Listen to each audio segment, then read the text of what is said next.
Rightio. And off we go!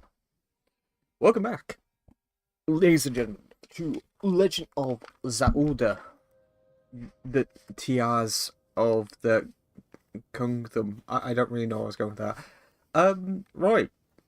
Plan of action. Wait, hang on. Does it think I'm in the sky? Why do you think I'm... Okay, then. I got... Oh, yeah, but confused, I'm gonna lie. So, what prevented me from doing this labyrinth? Oh, the theory that I'd have to do the one in the sky first. Worth a try, I guess? I think.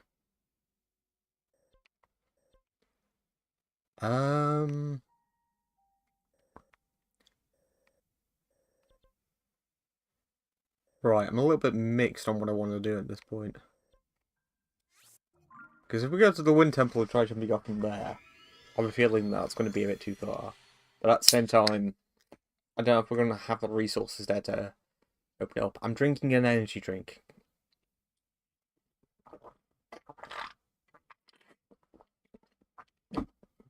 It's too early for brewskis.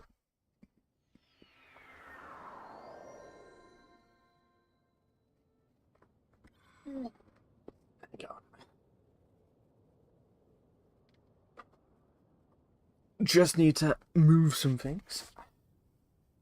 Including myself. Right there. Okay, we're good to go. We're good to go. Oh yeah, I was also gonna think about continuing on with the Goron stuff. Thing is, still, with the Goron stuff, I kind of feel like I need to find like a more efficient way of cooling myself down. That would probably require going to the Gerudo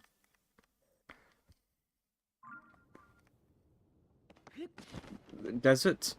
My brain literally just drew a blank. But yeah, if I do that, then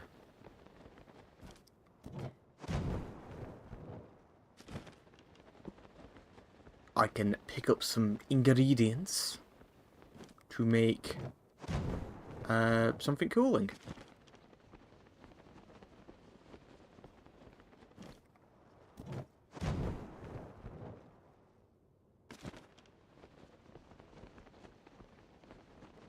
I'm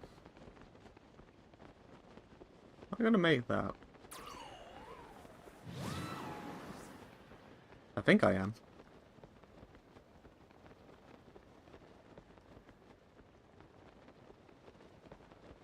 I assume that's the labyrinth over there, right? Am I far enough away to check now? Yeah, it is. Okay. There's another one as well. Holy moly.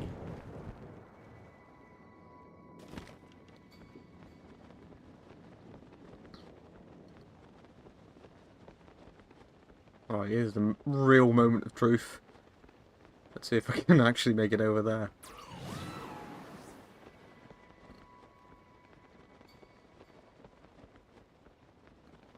If I had enough stamina, yes. I don't have enough stamina.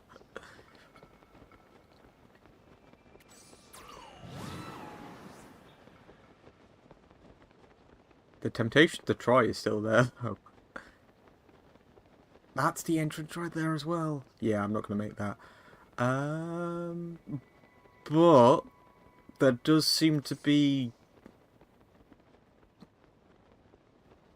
a thing for making a way right here. So maybe if I can make a flying contraption, we should be good. Ooh! We've even got ourselves a little challenge here by the looks of things. What's this one then?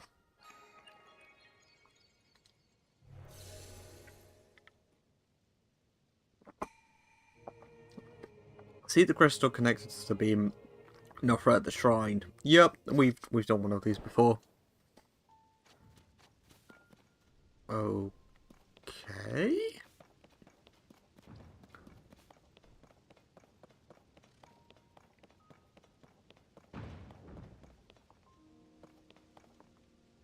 Is that... Okay. I pick up what you're putting down, game. Before I continue with that, however, let's see what contraptions we can get from here.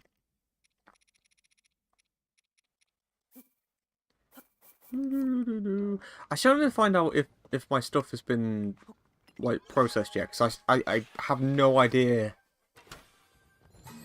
where any of that stuff goes. A light.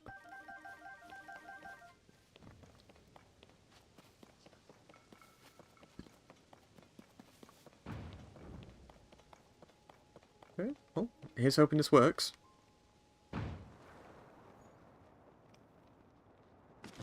Whoa.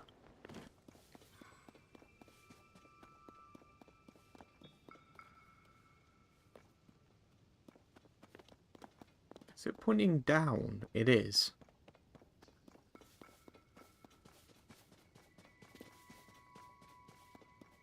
In one of these, then. Yeah, haha.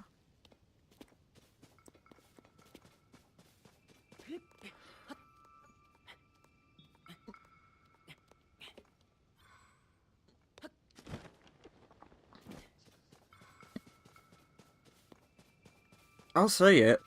I have had way more incentive to explore about Hyrule in this one than I have ever in Breath of the Wild. I'm perfectly happy with comes to that conclusion at this point.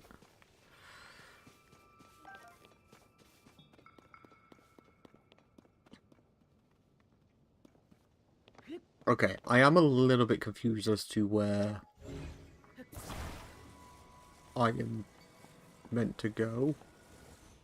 Half me wants to make that.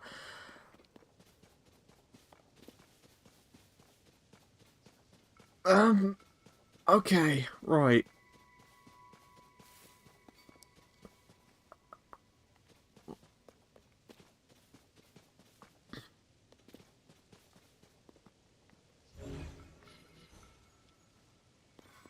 Pillars.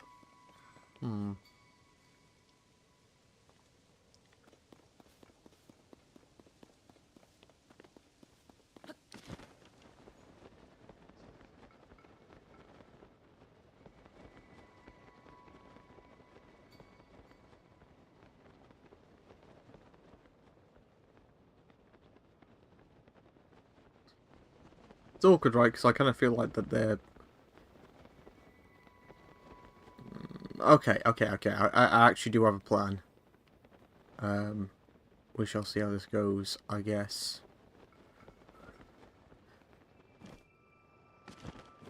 If it's, like, in the thing itself, then cool, I guess.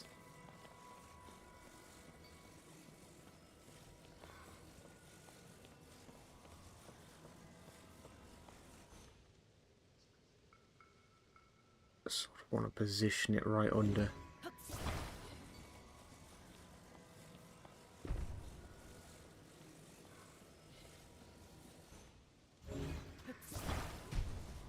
Thank God these things floating, like, they don't take power, because, oh my goodness.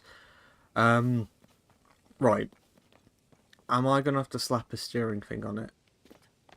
I think I am.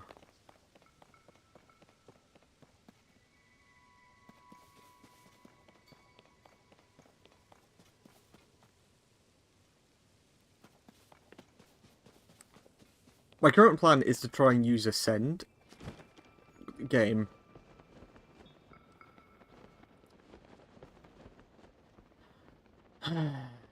No, I don't want to go all the way back down there, for fuck's sake.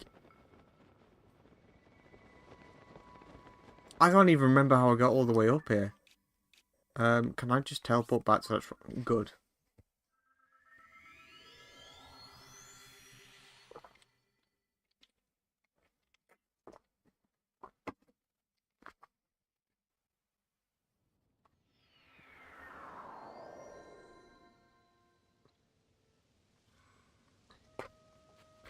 Okay.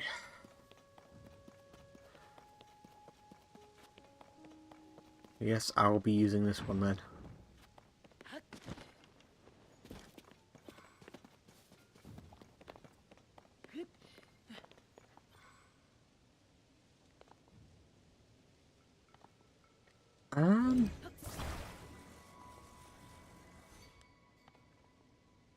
It's sort of awkward, right? Because okay, there is another way I can attempt this. If I can stand on one of these things here, then I can use ascend and get up that way.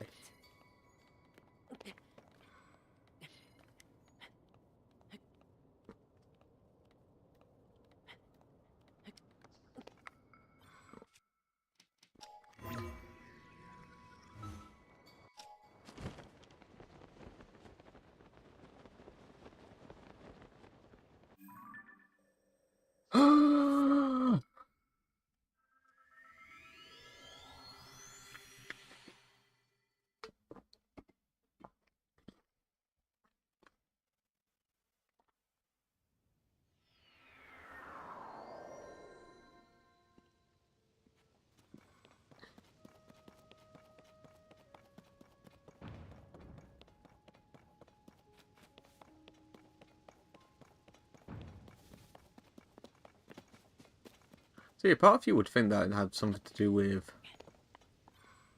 that over there. What is that? Oh, it's just a chest. Okay.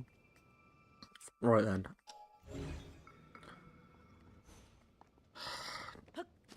I kind of want to do it this way.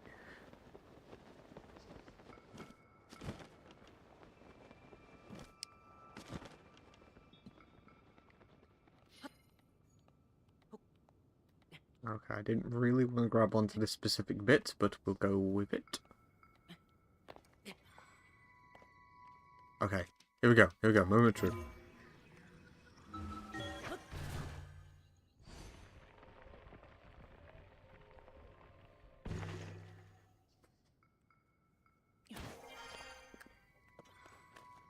The hell?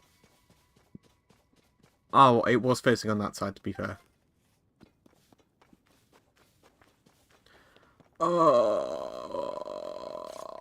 Okay, fine.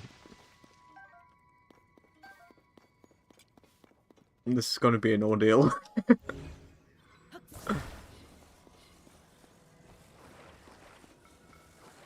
Okay, okay. Right.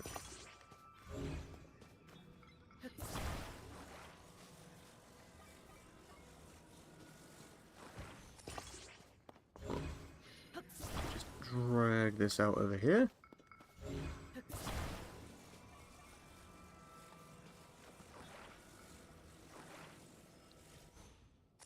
Put that there. I guess the crystal on top's making it a bit lopsided. I can fix that. But for the time being, let's just get the rest of this ready first.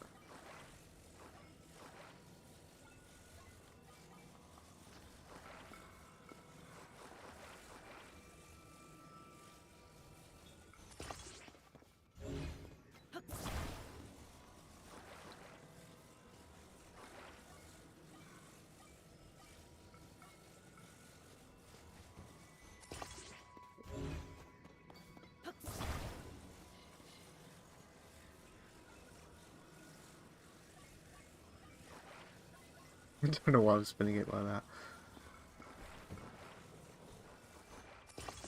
Okay, right. If we like just put that there. Do I have any fruit flowers? Not flowers, things, plants. Can burn away all of this without I'm going to put too much effort into it. That work? Oh god. Casually sets the whole island on fire by mistake. Did that not stick? There we go. Could have been dangerous. Here we go.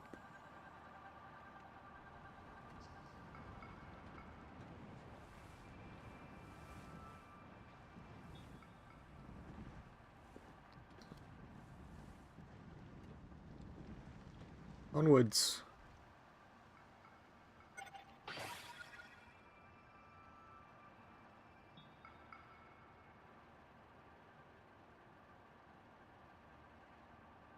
You actually see the battery draining. You can as well. That's cool.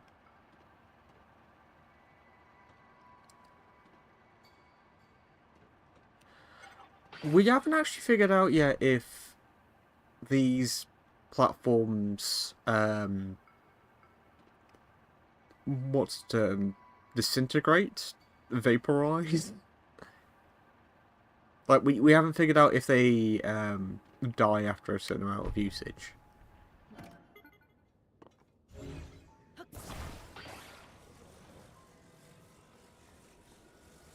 Right, let's prioritize.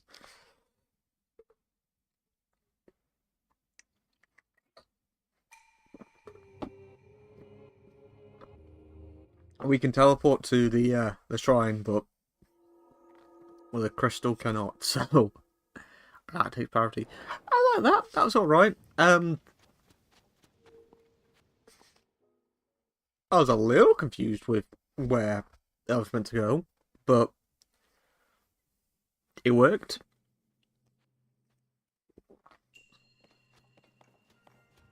Raru's blessing. What we got this time? Topaz. Okay.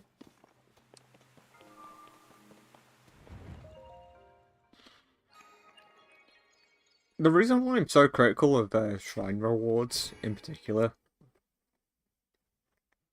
is because you put in the effort to sort of like arrive here. You know, you put in the effort to solve a puzzle, and yeah, sure, the light of blessing is great and everything. It gives you more hearts in the long run, more stamina. That's all good stuff. There is no downside to that. Thumbs up. But say like if you've played like a crap ton of this game, I just sort of feel like you would reach a point where you would almost deem it to be... Well, it would be disappointing, right? If you were to go through all of that and then get, like, Topaz afterwards. We're still in, like, an early enough stage of this game to appreciate all of the blessings, because I haven't really spent much of them yet. We've got the hearts that we've got are primarily from us doing some of the main story stuff. Oh, is this... Okay. That's why I took a picture of it beforehand, wasn't it?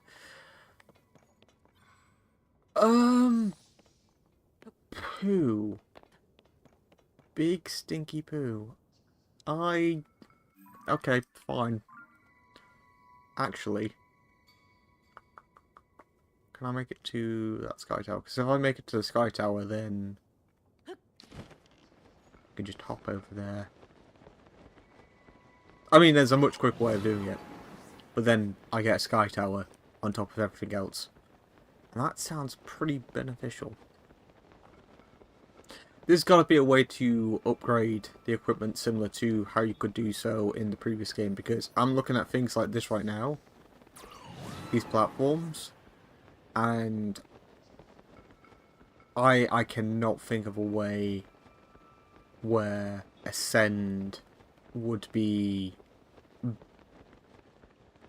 you know, where it would work here.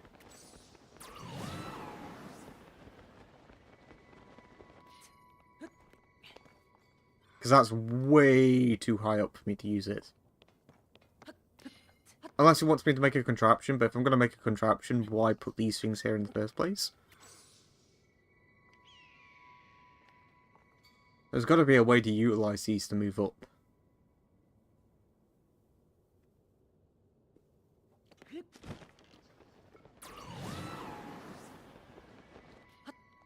And at the same time, I'm trying to think of what the remaining avatar abilities would be. So, for example, we've got Gust, which is great for, well, I say it's great for knocking down enemies. It's kind of temperamental for knocking down enemies. We've got a big old AoE attack.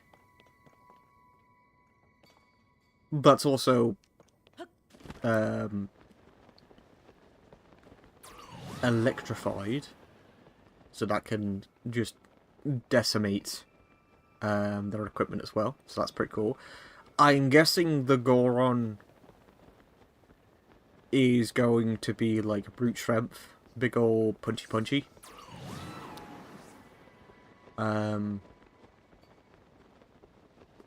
Then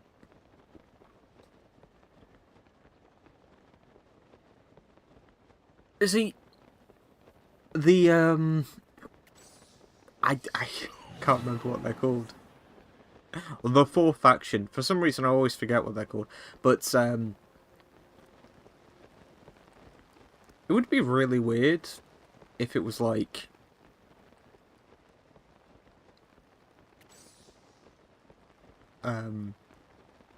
something to do with swimming. I mean, like contextually, it wouldn't be weird because it would make sense. But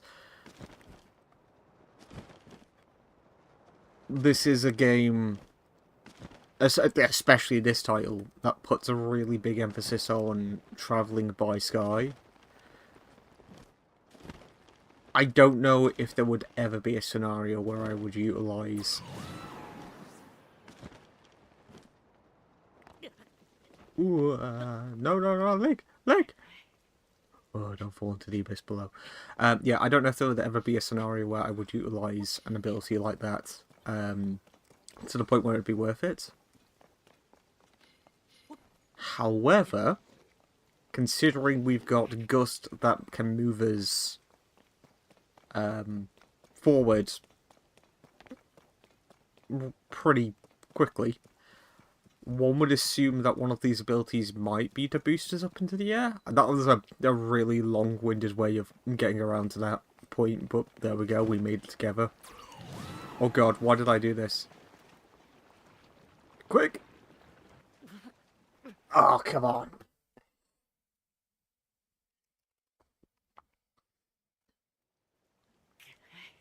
Let's put me back here, that's fine. But yeah, I hope it's like a spring jump of sorts.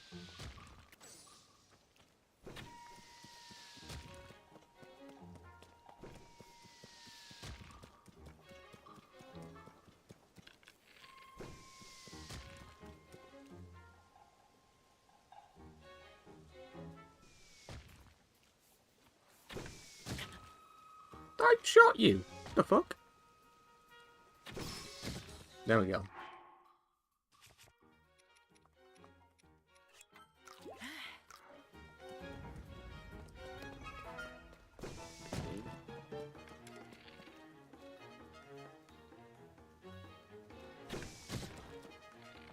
Man, like, the existence of horses in this game feels so weird.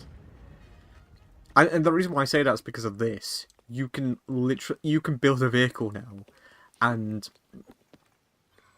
you could say something along the lines of, like, okay, well, the horses don't run on energy, so they can... That was weird. So they can, you know, move constantly. But I can make a car that flies. I feel like one of those is much better than the alternative. Maybe I kind of want to talk myself into making a vehicle, like an actual car, because I reckon that if I did that, then I would pay a lot more attention to the ground of Hyrule.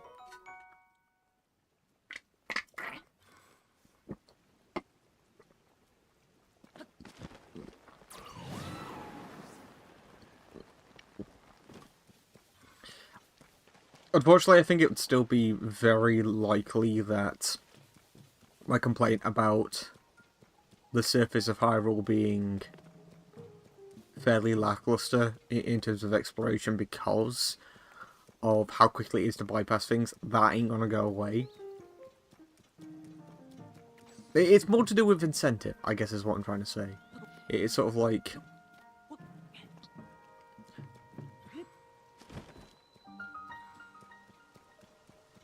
the reason why I am, in particular, why I am exploring the ground of Hyrule so much at the moment is because I want to. It's not because the game is incentivizing me to do so. I just genuinely, I want to walk about and give it a try. And similar to Breath of the Wild, that isn't really a compliment. That is something that you can very reasonably say is actually a complaint against the game.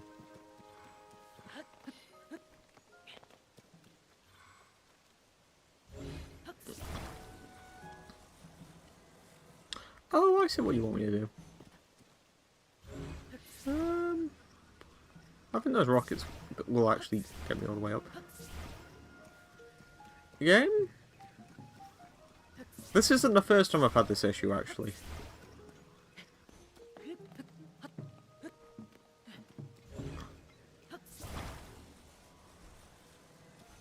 There we go.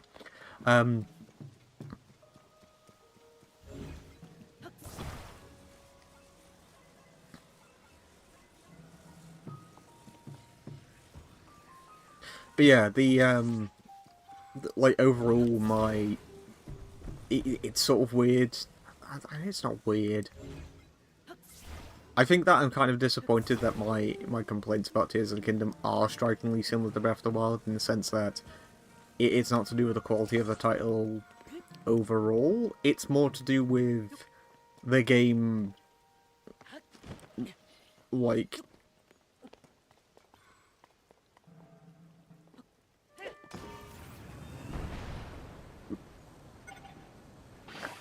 what's the word that I want to use? It's more to do with the game sort of,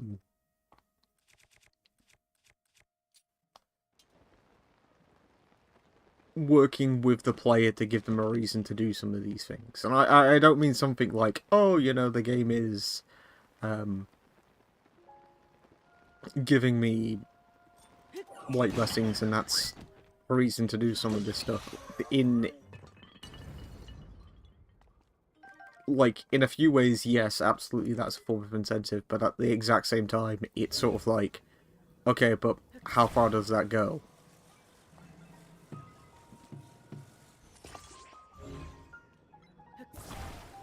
Because the baseline for something like this is always going to be, like, for many people anyway, it's going to be the end game, right? It's going to be, when fighting Ganondorf, or in Breath of the Wild's case, when fighting Ganon, how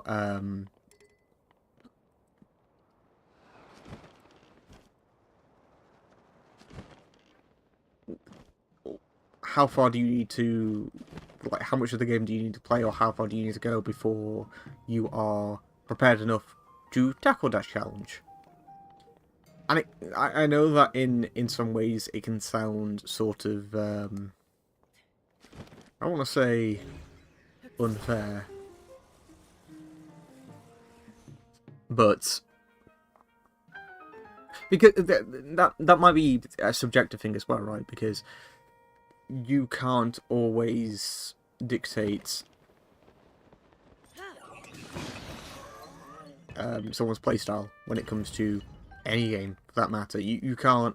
You can sort of have, like, a baseline of what they will attempt to do based on the mechanics of that game, but...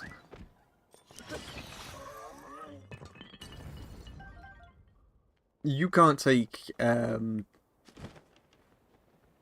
you can't predict, like, every way a player is going to approach a game, especially something as non-linear as this.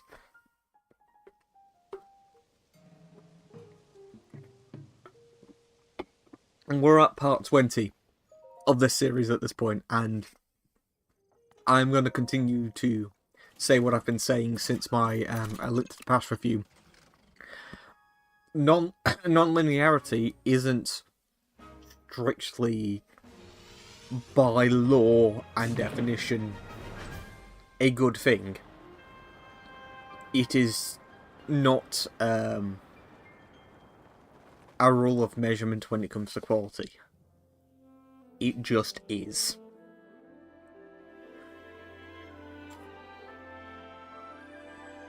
It's about the execution of that, and as such, in Breath of the Wild, well, in A Link to the Past, when I was reviewing that game, there we go. Yeah, in A Link to the Past, when I was reviewing that game, talking about linearity and non-linearity in the context of that title, I referred to it in a positive light. It's not a linear. It's not a non-linear title. You have to tackle certain dungeons in specific orders in order to unlock certain other dungeons. There are non-linear segments to A Link to the Past, but it's not as open as some would proclaim it to be. And the same applies for the original Legend of Zelda. In fact, I'm going to finish editing that video today. Fucking hell, I need to finish editing that video today. My plan at the moment is to... I just need to re-record the footage for Zelda 2 at this point, and then once I've done that, we're going to be good to go. But when it comes to... I'm not going to make this, am I? When it comes to even like the original Legend of Zelda, people comparing this title... Well, not this title, sorry. But people comparing Breath of the Wild in terms of its non-linearity, or its form of linearity, to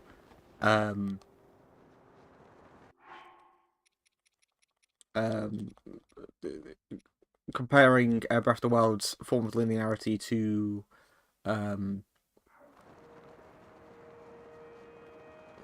well, fuck. Comparing it to the original Zelda game has always been something that's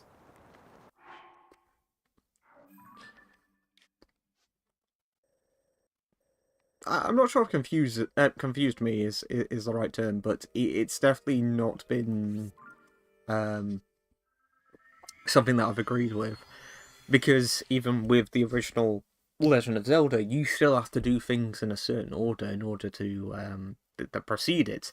You need certain items in order to complete certain dungeons, for example. So, and the game will let you attempt most dungeons in the game from the get-go, but it won't let you complete them. And as a result, you need to go to certain dungeons in specific orders in order to get the equipment to beat that game. And as a result, it's no longer a question of binary. You know, it's not saying whether or not the original Legend of Zelda or A Link to the Past or Breath of the Wild is strictly linear or non-linear. It's about looking at the measurement of that, and that's not something that defines quality. That just is. So in the original Legend of Zelda's case, I think that it's got a really great concept behind it. Even today, when I play it, I can still have a lot of fun with that title. That being said, the game is almost at its worst when it's trying to be as non-linear as possible. And that's more to do with the execution of how the developers have gone about that. So, for example, there are scenarios in the original Legend of Zelda game where you cannot proceed without understanding some form of context which only the manual will give you. Bear in mind that a lot of people's first experiences of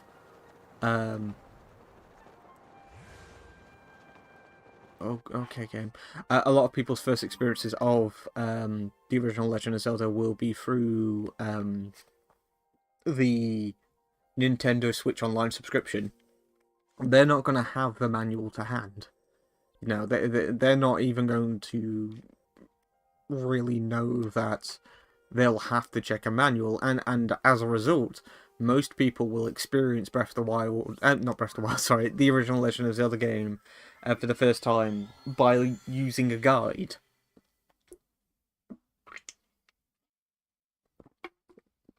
And it's definitely one of those titles where you sort of have to sit back and go,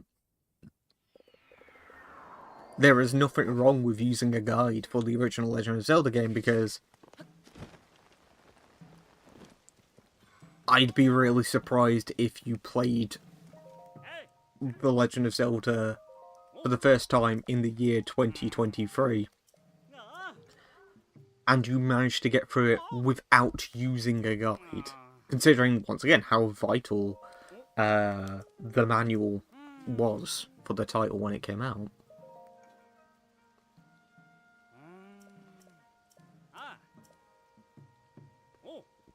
And in that case, once again, the non-linearity of that title actually damages it, because they're expecting the player to use an external source to beat the game, and that's just not good. So are we... Yeah, I was going to say, are we actually going to start doing this? Display the power Sage of the Wind to the hour protected by many dragons? What the... Yeah, wow.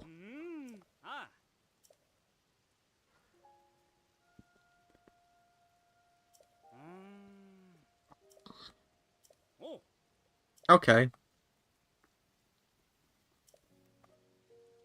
I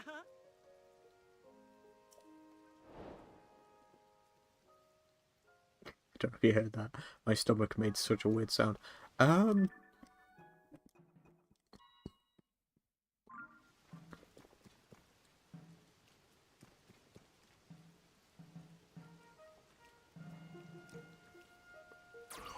mean, I get what it wants me to do. I just don't know where it wants me to do it.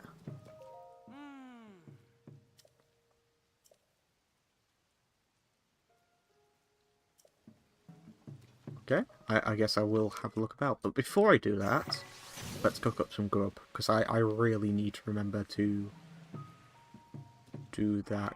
I'm pretty sure that worked. Anyway, yeah, so, as I was saying, that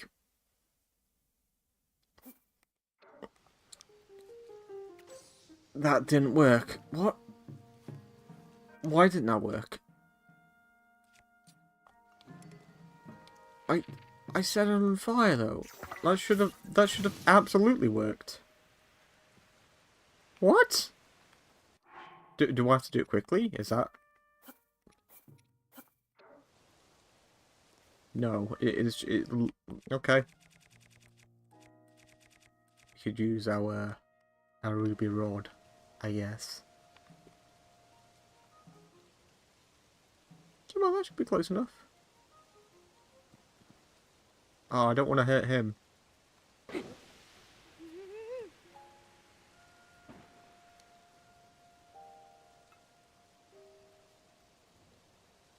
Right, I've got an idea. Oh, here we go. Space power... The end... Oh! Oh, I get it. No, I get it. I get it. I can see it. Okay. Oh god, this is going to be a long one, isn't it? I'm actually going to have to go around and complete some of the main stuff to come back to this. But that's good. That's good, because it's incentivized me to use that. Right. The only issue I have with this, it's not an issue actually. It's more of a... The only thing that I have to try and figure out at this point is where to perform said task.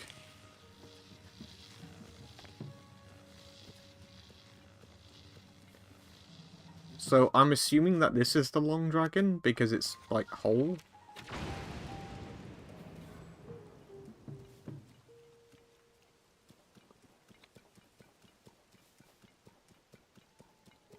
Right, my tangent. I'll finish it off.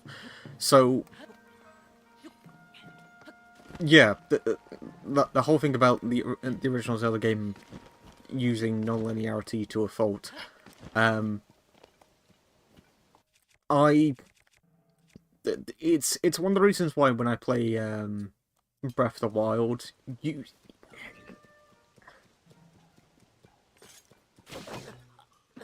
Okay, well that works too. It's one of the reasons why whenever I play Breath of the Wild, I sort of have to approach it neutrally, if that makes sense. It's hard to return to a game without having a predisposition for how you feel for it. But putting subjectivity to one side, as I am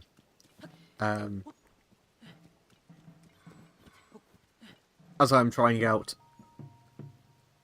a title like Breath of the Wild again,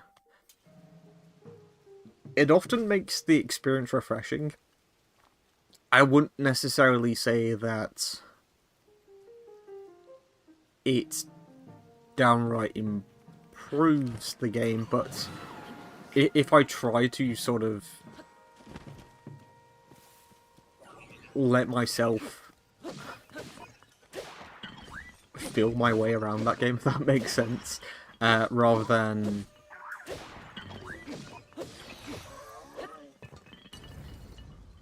How can I explain this?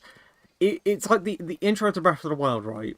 I still, to this day, think that the biggest mistake that Breath of the Wild makes is by starting out the game by saying, destroy Ganon. Now, I'm not saying that the issue there is that is a possibility, that you can do that. So we have to look for these pedestals. Got it. But yeah, I'm not saying that the issue with Breath of the Wild is the fact that you start the game off and it says... not that... Fucking, I'm going to reword what I'm going to say because brain not working at the moment. I don't think that the issue with Breath of the Wild is the fact that you can destroy Ganon from the get-go. I think the issue with Breath of the Wild is the fact that it explicitly tells you to fight Ganon from the get-go. Now, obviously, it's a subjective thing whether or not the player is actually going to attempt to do that. But by giving the player sort of like an end goal like that from the get-go, what they also do is they inject a form of urgency into the player right at the start. You know, get to the end, do it now.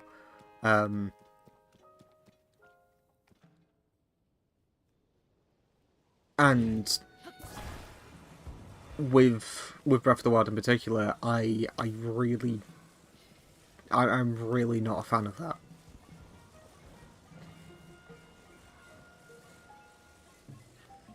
Because essentially what you get is what people joked as the issue with, like, Fallout 4, you know, where you're wandering about the wasteland, and meanwhile your son is currently in danger. You know, the wasteland is at risk, and you're just farming crops, helping out with settlements, stuff like that. With Breath of the Wild, that is still the case, and I think that in Breath of the Wild you could probably argue that's worse because everyone has, like, prior, like, not prior knowledge necessarily, but everyone has an inkling as to what happened so many years ago when the world went to shit in the first place, that it's kind of awkward that no one pressures Link into destroying Ganon, like, more urgently.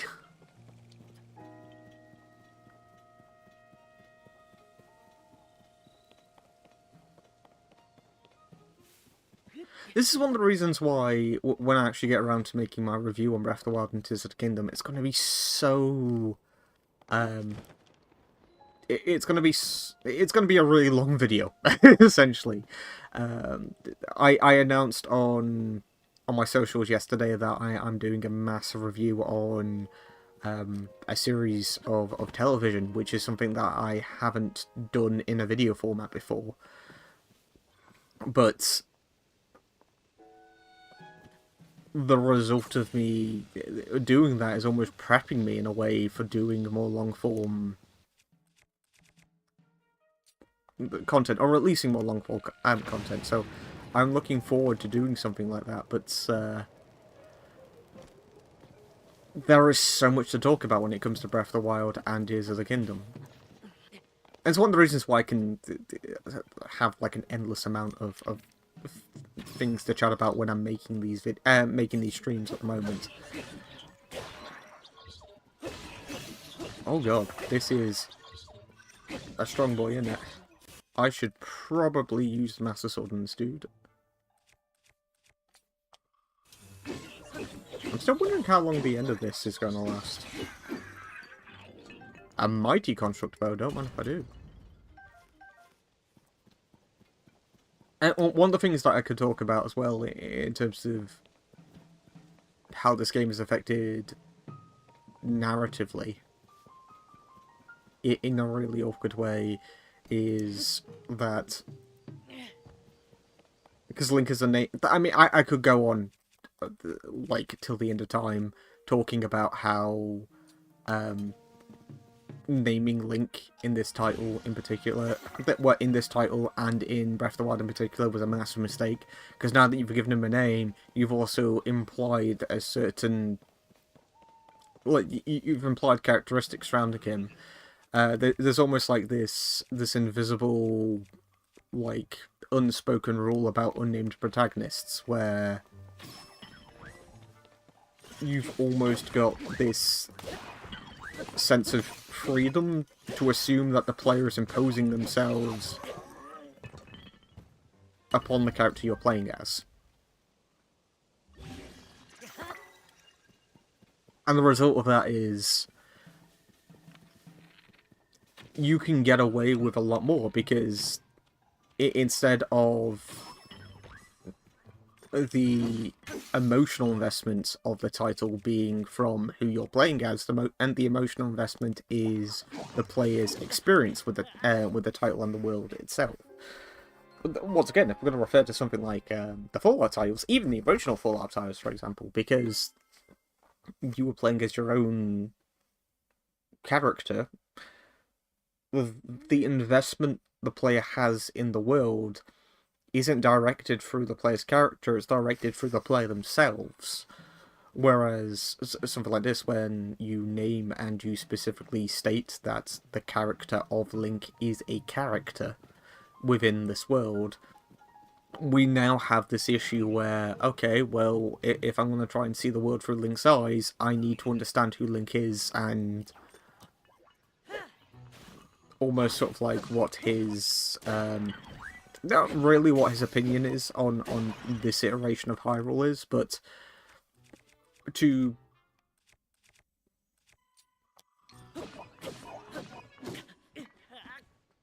sort of buy into the fact that he even has an opinion of Hyrule.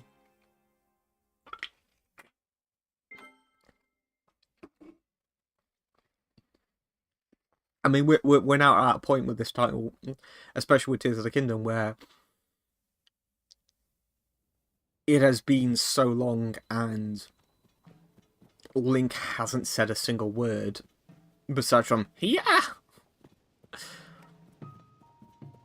You know, something like Ocarina of Time, or even like Wind Waker, any of the prior mainline Zelda titles before Breath of the Wild, that's fine. And that's fine largely because or the fact that Link isn't... It's not that Link isn't a character in those titles, but it's more like Link is more of a window character. I don't know if that's a term that exists, but by that I mean it. He is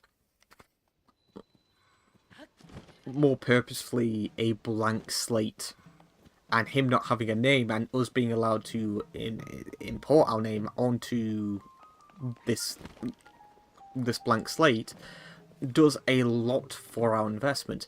Put it this way: you put your name as you put your name as the name of the protagonist that you're playing as in the game. So in this case, if I was allowed to name Link in this and call him Dusky, for example, my investment would go up. Psychologically speaking, that's done because I have named him as myself. I have some form of investment in this version of Link because I have implied that he has some relation to me. It's sort of like when you watch a film or something like that and you hear your own name being spoken. You know it's not you, but it's something that... It is like one of the most used words that you will hear in your entire life, or written in your entire life, that you will automatically have some form of investment in what's going on. Doesn't really say anything about the writing, but there is a level of investment there. Subconsciously, I guess is what I'm trying to say. So when I play A Link to the Past or Ocarina, I can say with confidence that I've got like a subconscious investment in what's going on in those titles, in the earlier Zelda titles, because I can put my own name in the game as a character who doesn't talk. So I'm sort of doing the talking in my own head, if that makes sense. I am... It's actually a really weird one to talk about, because the silent protagonist is something that's as old as time, right? But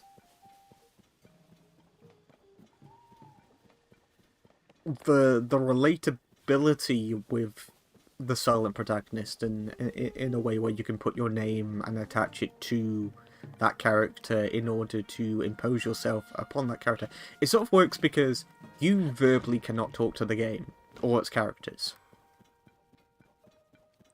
And having your own named character be in a similar state, it sort of feels like you have this subconscious... Well, I sort of feel like I get like the subconscious understanding of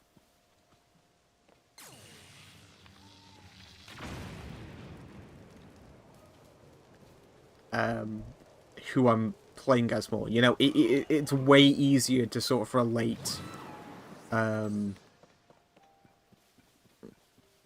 characters talking to the character of Link in A Link to the Past as talking directly to the player, because it doesn't entirely remove that idea of there being a character there that they are talking to, but the less characteristics and the less of an actual character Link is in many ways, the more it opens itself up to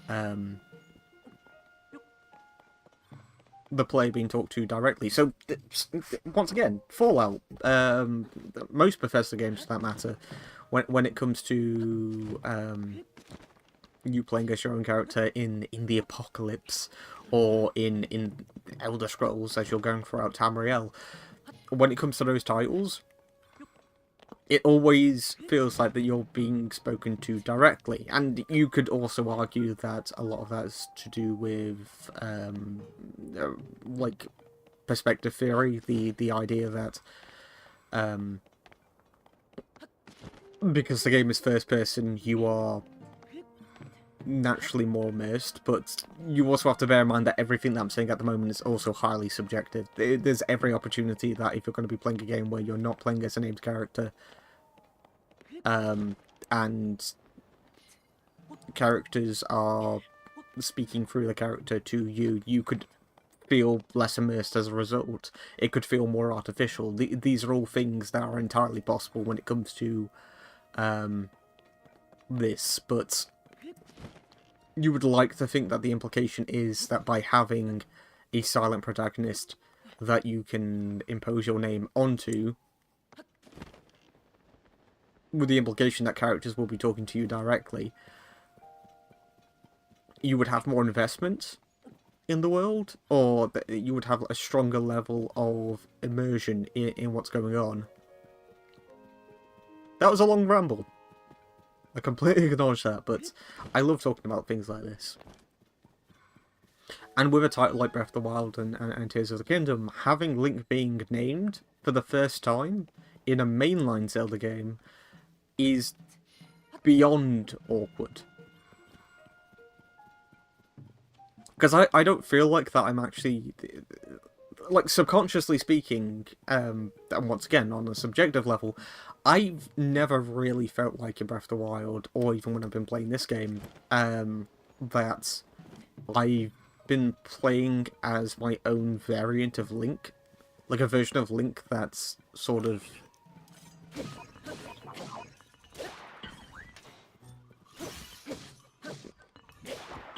like my own version of Link that's sort of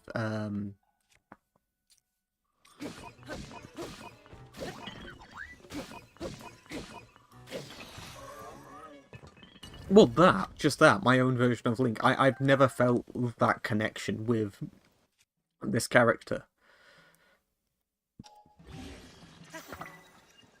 And that is largely because this version of Link has a history. He's got characters who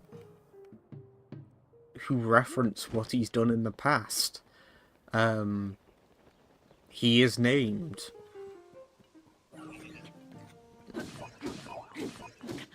You know, this is a character who had a pre-written life before I entered the stage. Whereas something like, you take Skyrim, for example, the ambiguity of why you were imprisoned in the first place at the start of that game leaves open the door for an infinite amount of possibilities.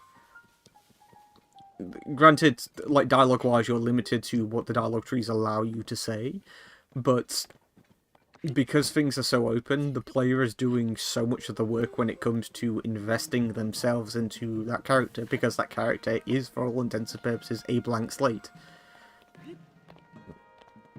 This version of Link in Breath of the Wild and in Tears of the Kingdom is not a blank slate.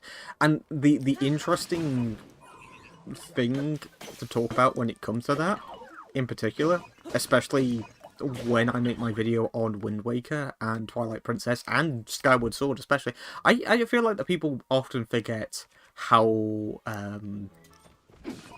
much character Skyward Sword Link has. But referring to Skyward Sword Link as well, they're still an unnamed protagonist. They still have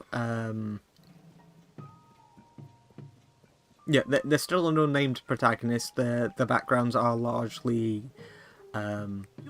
obscured. You know, we don't really know a lot about those iterations of Link, but they have a personality, and a lot of that's done through physicality. Link's expressions in those titles, for example. And yet, I can feel way more invested, and it's way more believable for me to impose myself upon those versions of Link than it is to place myself as this version of Link here. And a lot of that is just to do with execution, the way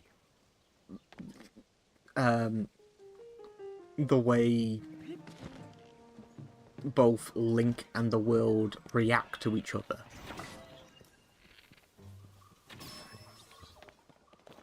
It's a really weird case study that's worth exploring at some point.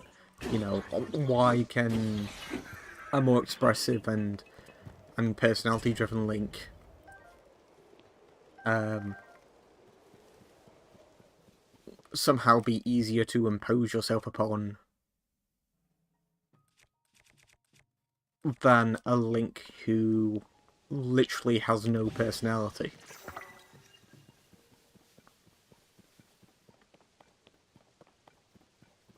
Because it almost sounds contradictory. I mean, it is contradictory.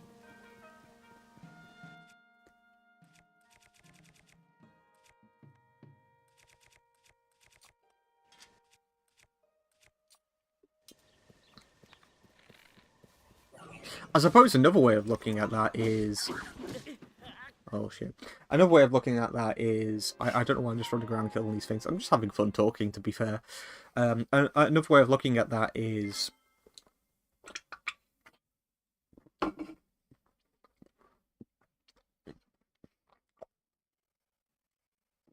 that the writing, the character writing in particular, is just that good in those titles.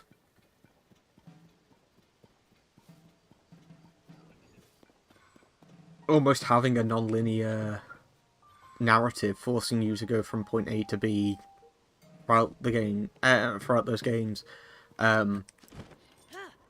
means that you have to experience what the writers of those games have written.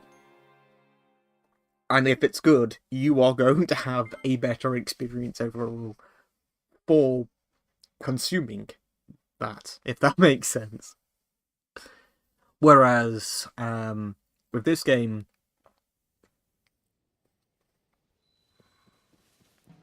and with Breath of the Wild, oh god, it really is so awkward, right? Because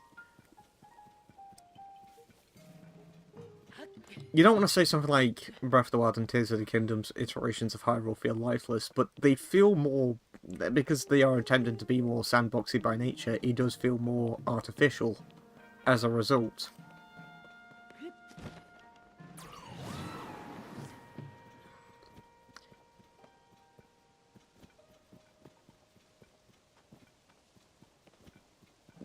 The end game of these titles, of this new iteration of Zelda, is almost like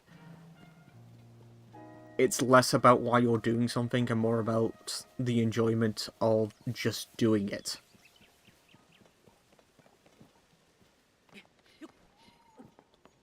But you have to have so much faith in the player when you attempt something like that. Honestly, you have to...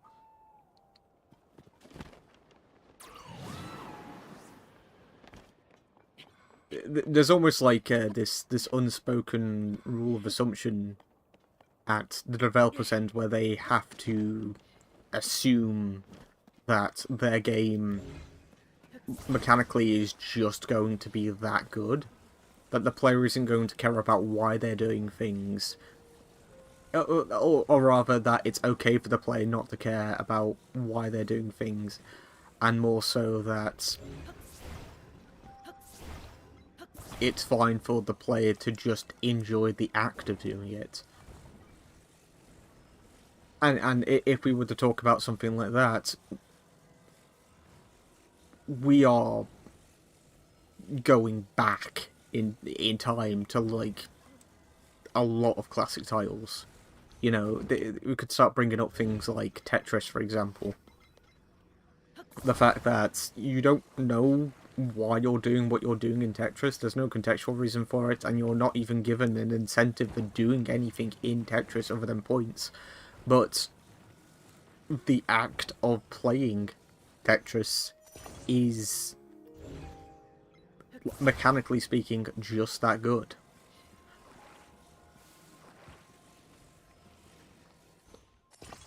I would even go as far as to say something like the original Mario evokes a similar response, but you could also argue that the act of going around and you know, trying to save Princess Peach is the incentive of that title. There is a narrative there, it's just not...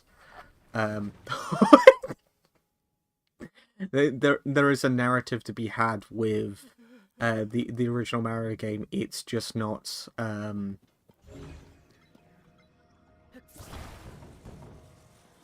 it's more there for like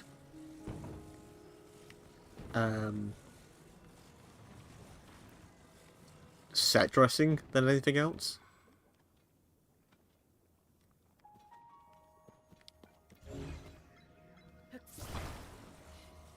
I'm going to make a car after this, I've decided. I'm going to do a shrine up there and I'm actually going to make a vehicle because I just kind of want to piss about this game now.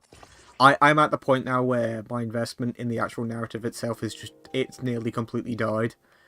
Which is a terrible thing to say, but it has, and I just want to piss about the mechanics. I don't care how many parts this is going to take. I could stream this game for the rest of the year and go back to it on a regular basis. And at this point, I just want to experiment. That's all I want to do with this title now. I really don't care about the narrative anymore.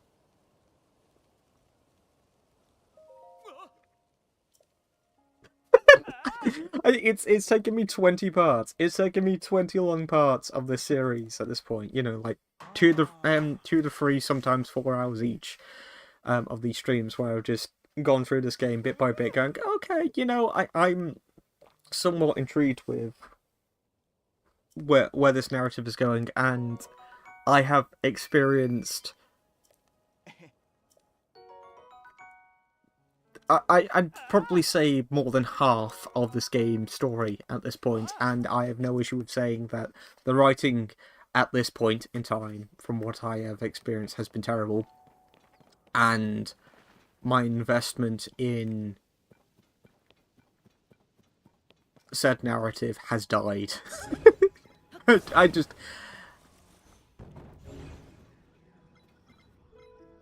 It's almost like with Breath of the Wild. The writing wasn't particularly good with the narrative that they were trying to get across there as well, but at least with Breath of the Wild, there was so much of like a nothing narrative that I didn't care. And now I'm at the point with this title where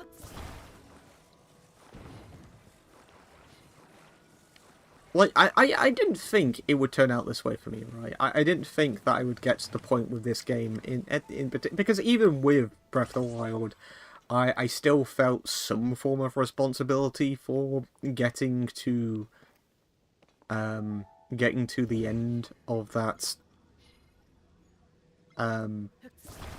getting to the end of that title narratively. And I think when I say that I felt that way, it was more out of obligation. I don't even feel that this time around. Which is terrible, I know, but... I mean, it is what it is, right?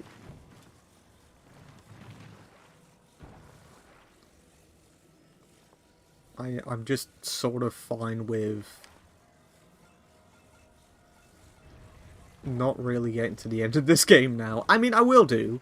I think what my plan of action will be is I'm going to do a few more shrines, I'm going to go about the place, do my business in this game, you know, give its due diligence and actually see where the narrative is, because my channel, when it comes to reviewing titles, yes, I talk about mechanics, but whenever I do a podcast on a game, or a review a game, I do try to put somewhat of an emphasis on narrative. And I want to give this game the benefit of the doubt when it comes to that, you know. I want to see...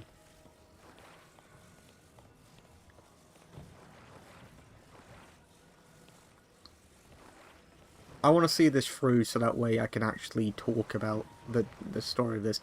But it reminds me of... You know what it reminds me a bit of? And I don't mean this in a positive way. It reminds me of Elden Ring. In the sense that the narrative of that game was so... not thought through.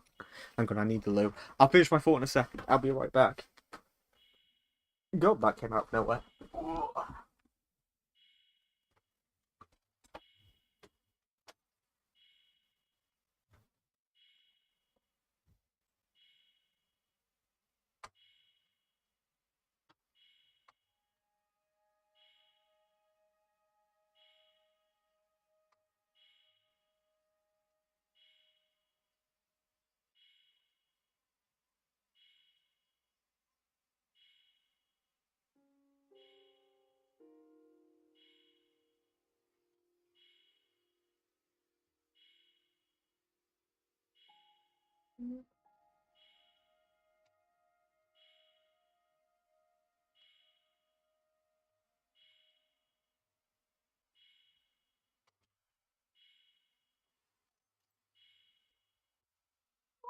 Where was I?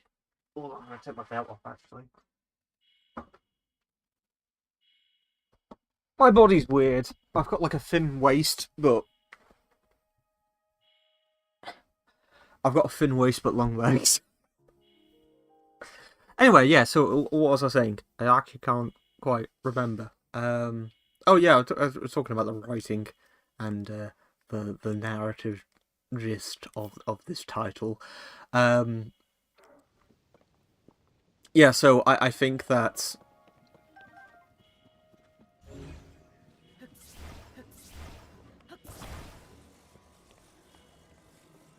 Put this here. I don't want it before.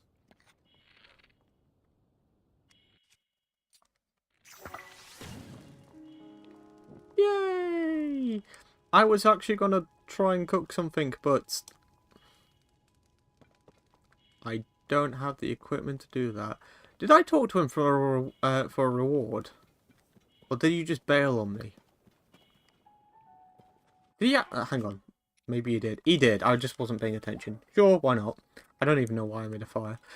Anyway, yeah. Narrative incentive brain not working. Can't remember what I was saying. I myself need to put this on a ledge to do what I want to do with this. I'm going to try and make a truck. I have no idea how this is going to work.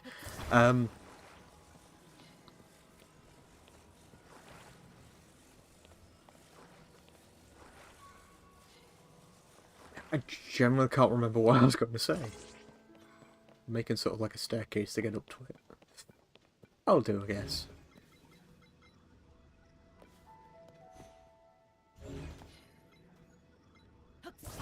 And then if I sort of like slap these down here.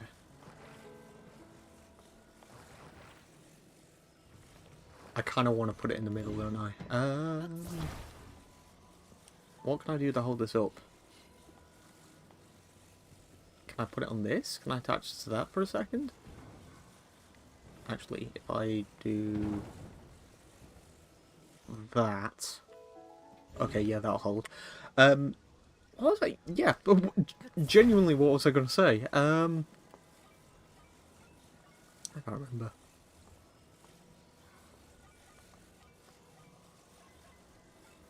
It probably doesn't matter. Oh yeah, when I talk about narratives, the podcasts and my reviews, it's important for me to mention writing even when it comes to games like this. It's important for me to mention their attempt at doing this and almost. I have no idea how this is gonna go.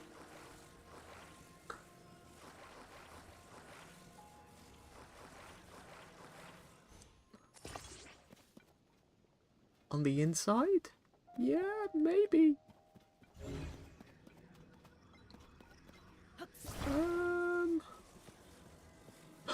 What have I made? I just wanted to see how many items I could sort of ram together in order to make something.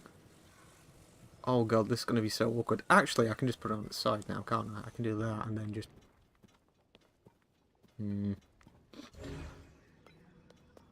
Yeah, it's important for me to try and mention writing to the best of my ability, because that's largely what I want to focus on when it comes to talking about media. That's not what I wanted to do.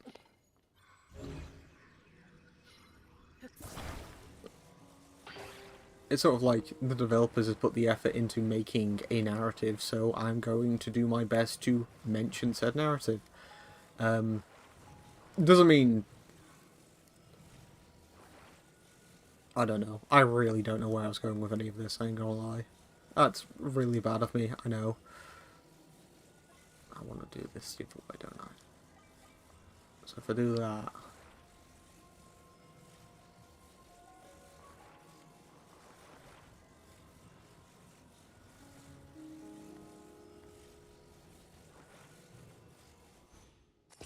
Yay! Okay, and then we just put the wheel on the inside. I still have no idea if this is going to work. All I'm wasting is time.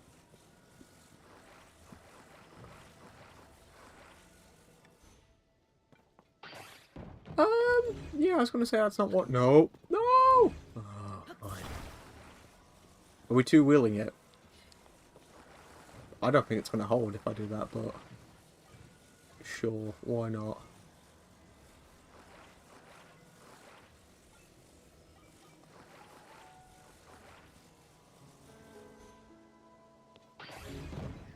I'm really confused by that. How do I...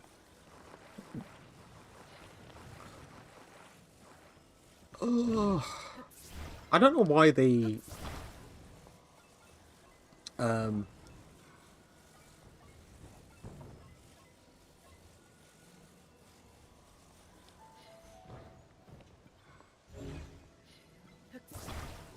don't know why this game has the rotation system that it does.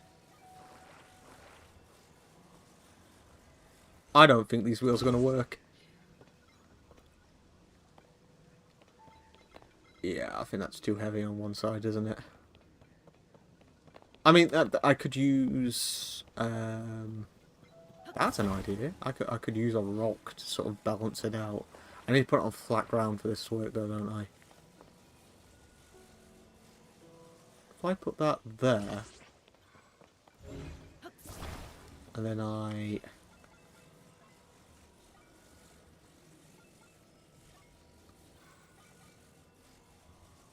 do that, will it stand?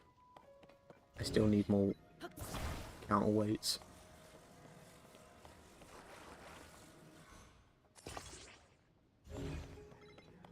I mean, to be fair, I'm trying to make this balance on two wheels. There is probably a reason why this isn't working. It's almost like I'm making a really bad bumper on the back. I would say, if I had two more wheels, well, that should be fine. But one of them went into the drink, so I could make a weird tricycle.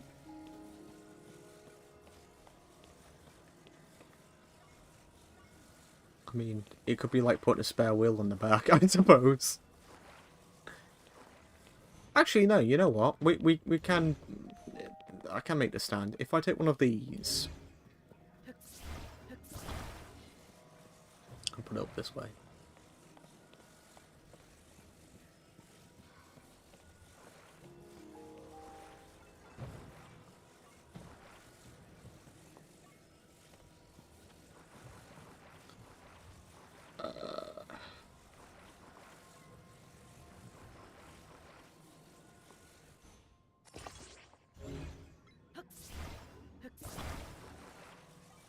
I'll do that.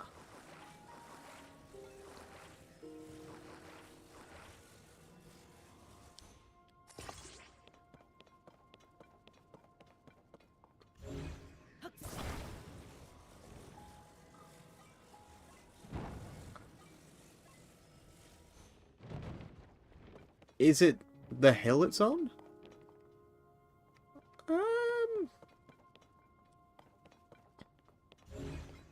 I need more rocks.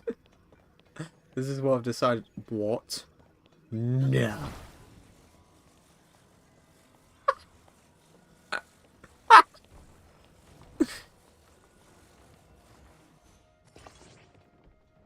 Is that overkill? I think that might be overkill. I ain't gonna lie.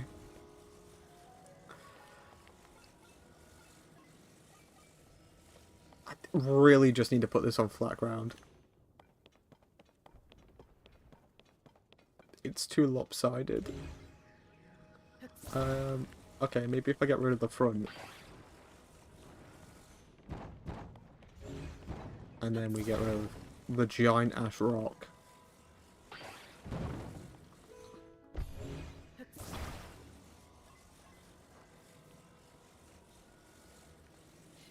God, this is a really terrible environment to put something like this down.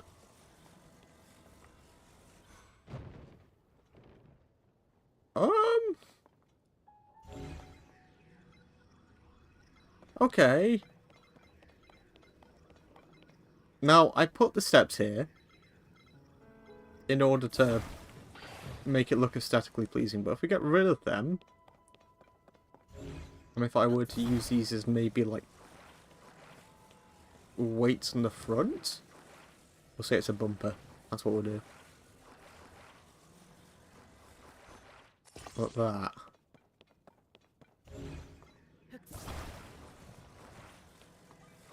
You almost want the ability to chop these into like different pieces and stuff like that. I really like, holy shit, what have I made? Okay, well there's only one thing left to do. Something tells me that if I put a steering thing on this, it ain't gonna work. I'm gonna have to apply more stuff to it. But I'm kind of annoyed by the fact that there are wheels in this game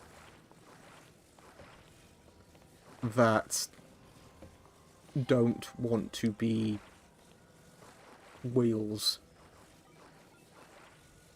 Wait, which way is this facing?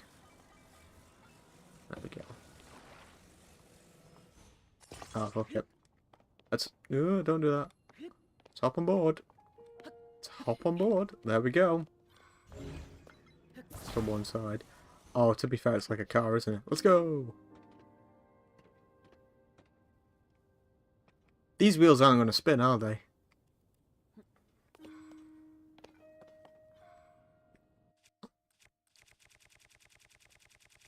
If I were to put...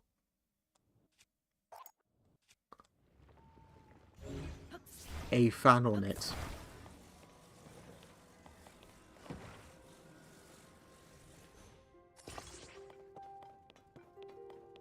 I'm trying to think that is wood, and it'll be light.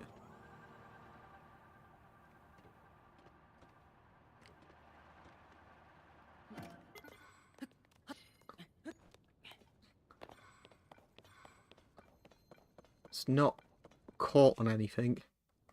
It's literally just because the wheels are glued, aren't they?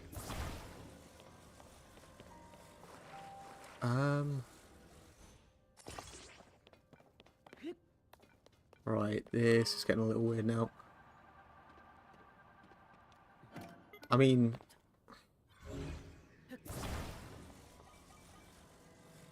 I almost seemed like a piston.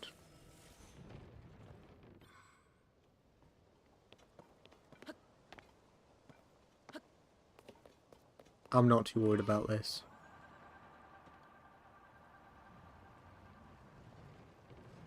Oh! Wait, what? We saw that right. Oh! Bugger you! That wheel span... Maybe if I take...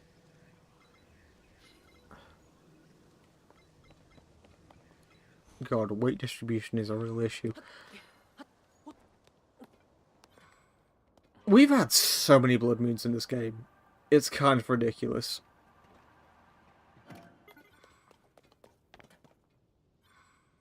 You know what? Screw the wheels. Where we're going, we don't need wheels. That's not the quote, but that's the one I'm using.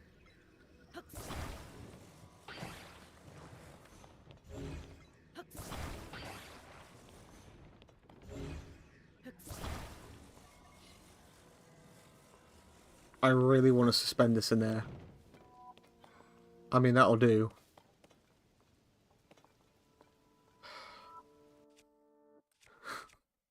I just don't like him. I just really don't like that. It's like...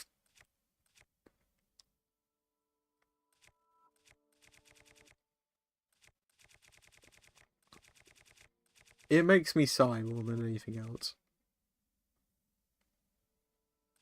How many cook pots do I have? I've got quite a bit, actually. I still need to do some stuff in the chasm. I don't know whether or not I should do that sooner rather than later.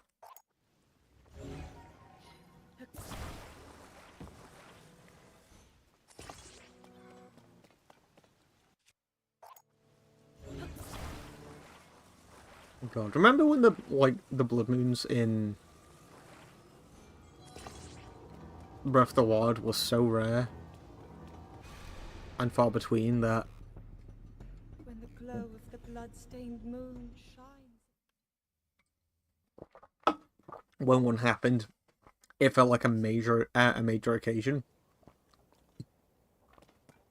And now for some reason this game's really set on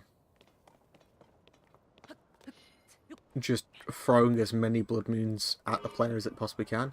Right, here we go.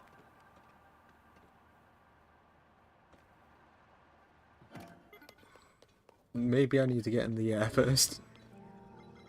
If I get... No, because that's tipping back now because of all the fans. So I do need the counterweight there.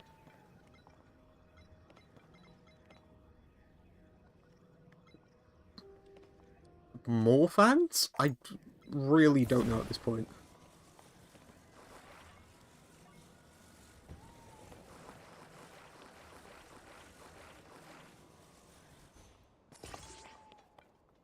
What's happening? we all heard that, right? Was that the game just glitching out with what I was doing? God, I mean, to be fair, I was gonna say, like, I am wasting fans, but I'm not. Don't do that. Because, we can just get a shit ton more.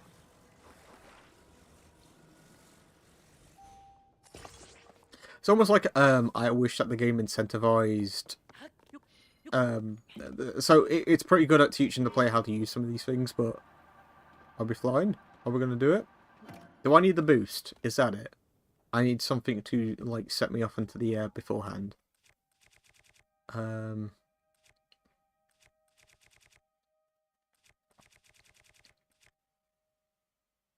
what I can do is I can slap a battery down, like...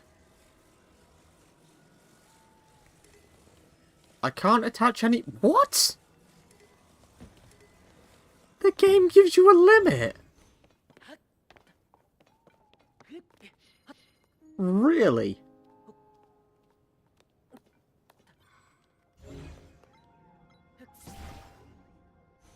That is... I mean... It is ridiculous.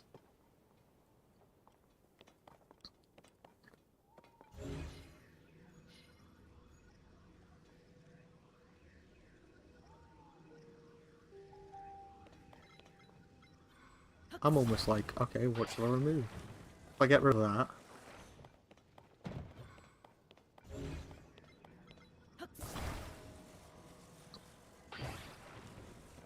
Get rid of that. Will this fly now? Nope. Because my plan... I wish the game told me that before I actually got out. Well, the batteries, actually.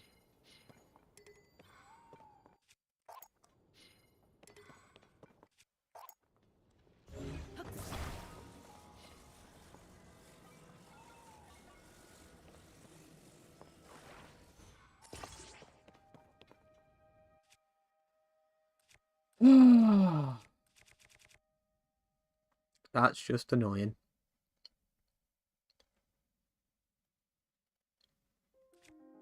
Small wheel. Oh, okay. Well, the wooden wheels kind of work. You have to just put them on at a really awkward angle. It's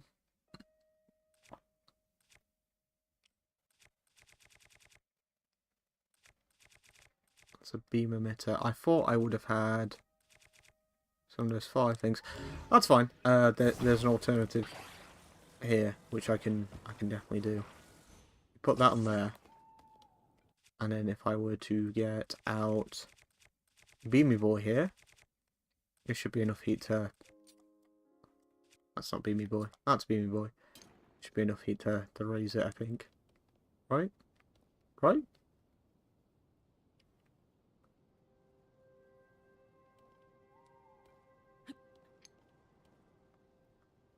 Because I sure as shit ain't setting fire to this thing.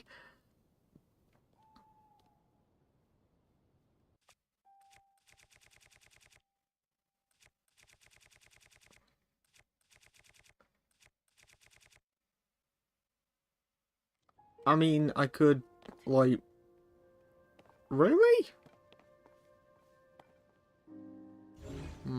Okay. I mean, I can still do it. I know of a way to do this. I just need to, set, like, a bit of wood on fire, don't I?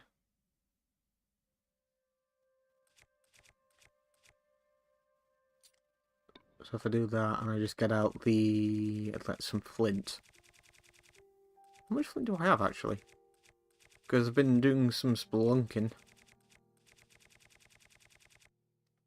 15. Good stuff. Okay.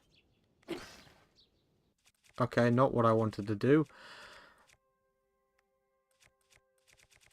Should I... Okay, there is an alternative here. If I, like, do that.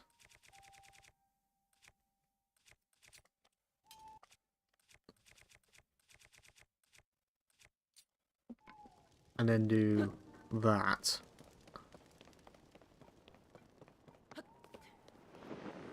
Off we go.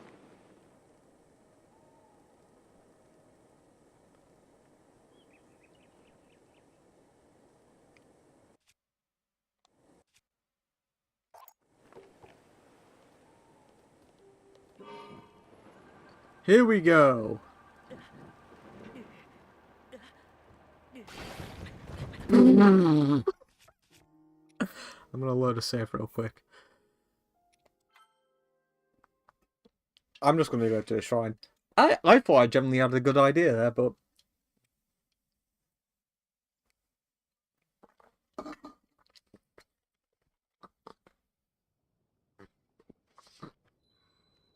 the game just decided to throw every limitation possible my way. That's fun. I could just put a plank of wood down and then turn that into a flying machine. That's probably a way of doing it. I did it.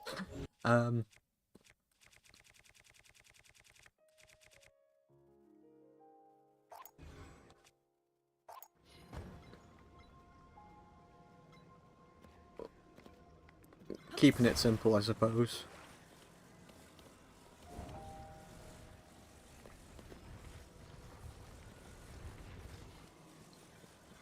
I don't want a better view of what's happened there.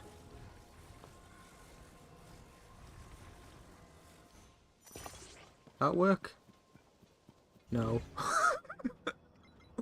Oh, it's fine. You know what? Yeah, I should have done it upside down. I should have done the other thing upside down, to be fair. But it still wouldn't have worked. We found that out the hard way.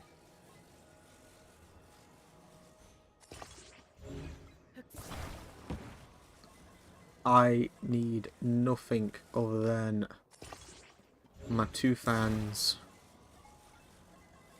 and I was gonna think about doing some wings, but never mind, we don't need wings.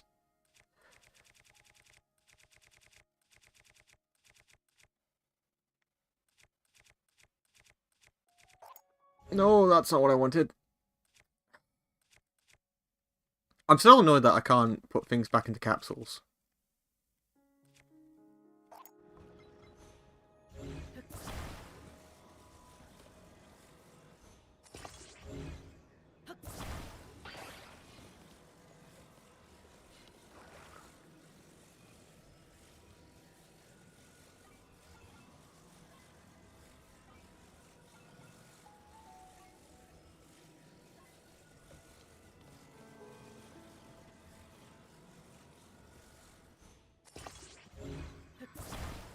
This is going exactly how it should do. I can balance it with Link's big booty. It's fine. God, depth perception's a bitch. Fuck it, that'll do. Off we go.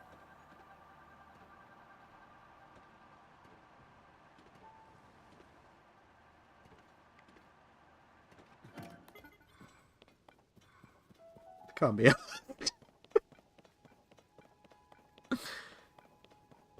It's like, hell yeah, I'm gonna build something for some really cool, like a really cool form of transportation.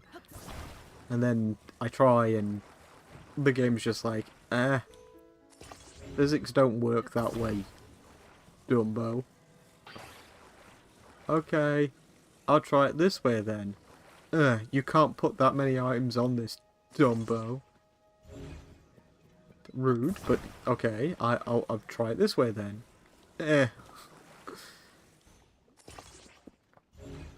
Just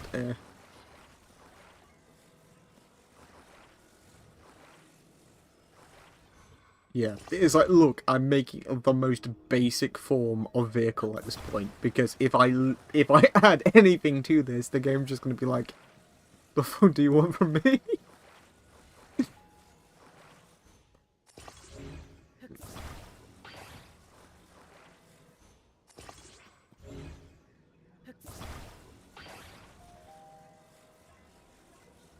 I am sorely disappointed that my previous contraption did not work.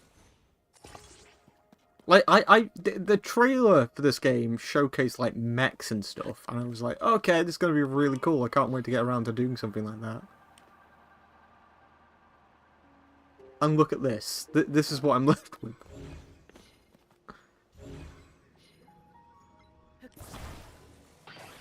I genuinely have no idea what I'm meant to do. Am I meant to put them, like... If I were to do that... Am I meant to... No, that's not what I wanted to do.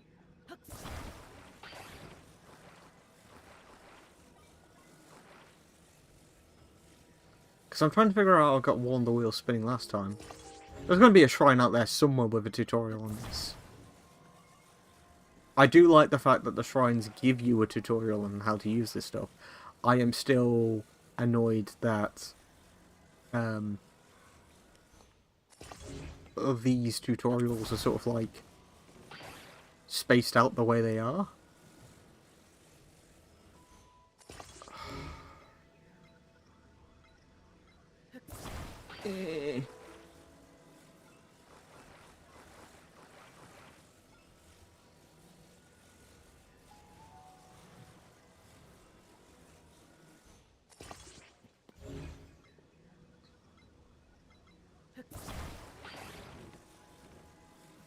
Like, it kind of feels like...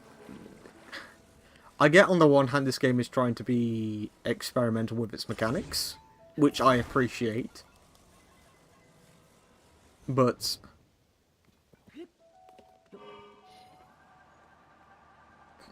I don't understand.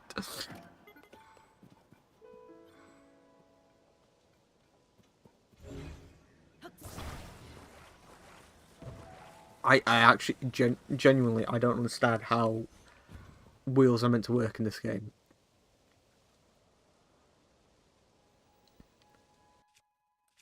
Is there like a device that spins them around? Is that what I'm missing? Probably. I mean, we've got wheels, like actual wheels, but why put the wooden wheels here if I can't use them? These are big wheels. Screw it, we'll use some big wheels, I guess.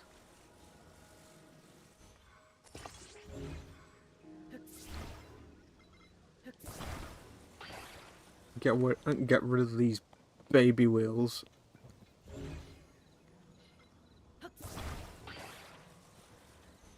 Feels kind of like humiliating just to attempt an idea that seems not logical necessarily, but like I've been provided with tools to do something and I can't do it because I don't have the know-how. I mean, okay, that's not the bad thing about this, because it's fine not giving me relevant information. You know, like trying to get me to figure out this shit by for myself is something I can appreciate, and I do appreciate. But I'd be lying if I said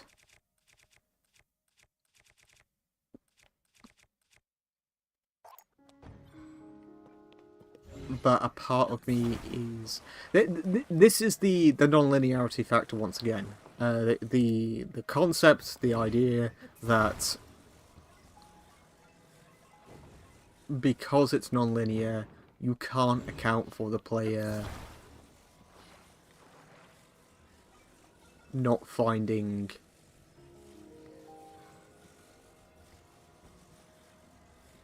That's just going to make that go spinning, isn't it? You can't account for the player, like, not finding tutorials for how to do things. And, okay, you can, like... No, I'm just... I don't want to waste a wheel, but to be fair, I can just use the map to find out where the other stuff is. Oh! I've got an idea.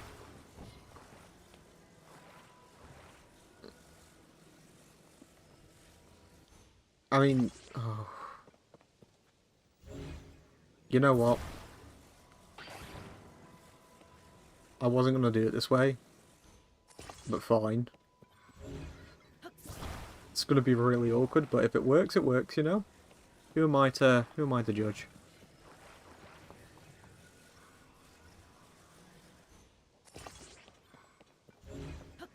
It's not going to work, is it?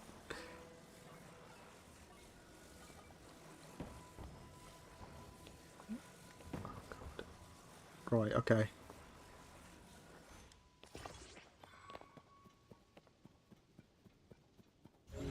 Let's give this the old college try. I should probably get rid of this fan. I don't actually need fans at this point. Like, this will sort itself out, I think. I don't actually know what's going to happen when I hop on this, but there's only one way to find out. This is still a really terrible place to try something like this. Here we go. The wheel's on backwards.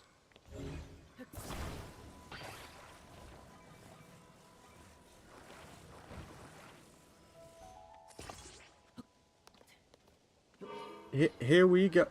Yay! Oh, fuck!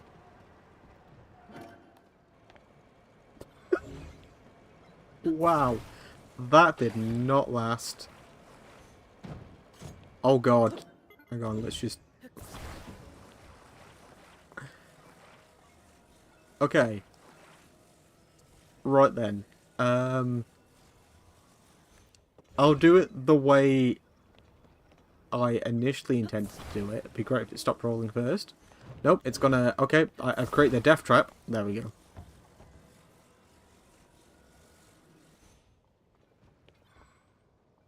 Don't. Please just stop. Just... just trying to find some ground. For fuck's sake. Right. No! Stop rolling, please. We good?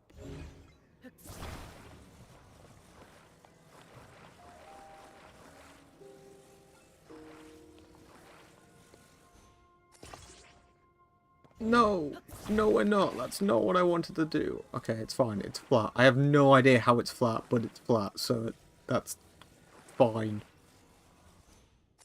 Okay.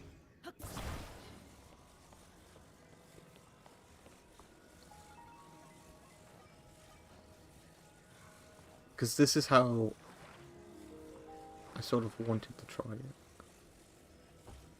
No, not there. I'm very trying specifically to get it to exactly where the wood is touching right now. And the game's like, nope, can only be in that place or that place. Fine, I'll do it the way the game wants me to do it then. We'll slap 2 more down. I don't want to do this.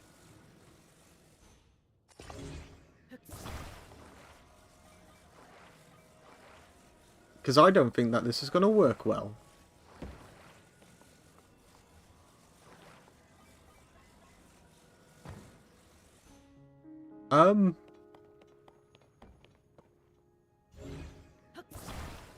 New question. How does one...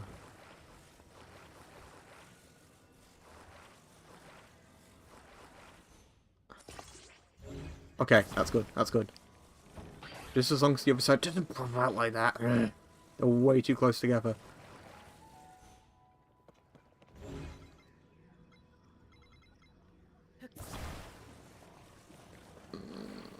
I could put them on the outside, but that sort of negates the point of what I'm trying to do here.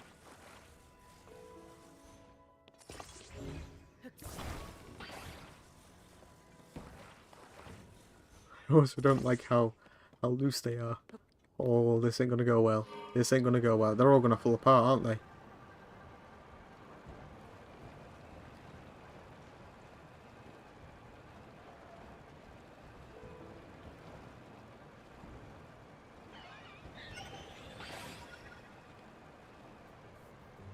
They don't use that much energy either, which is pretty cool. But the thing is, once it runs out of energy, once it actually does run out of energy, I am going to reach a point where the game's going to have to give me a pretty darn good excuse as to why I shouldn't just...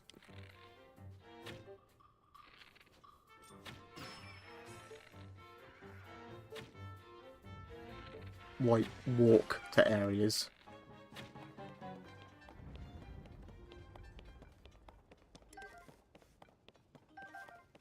Oh, I'm pretty sure I already mentioned that I'm slightly confused by why those things go out in one hit. That's fine, though. Hey, shall we play a really fun game? It's called This Thing Definitely Won't Be Around When I'm Back.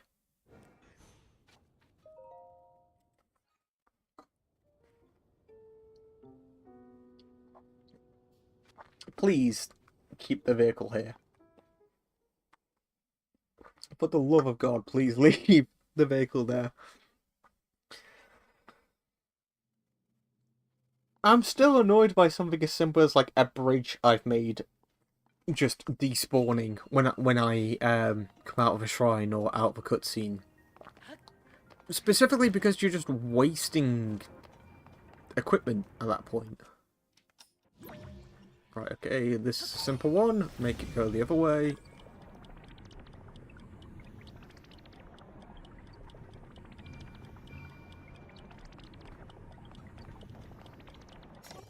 Job done.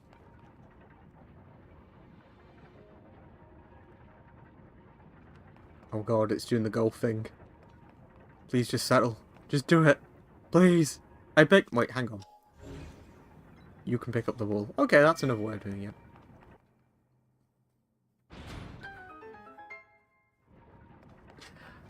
The things that I want to talk about when it comes to Tears of the Kingdom and Breath of the Wild, I feel like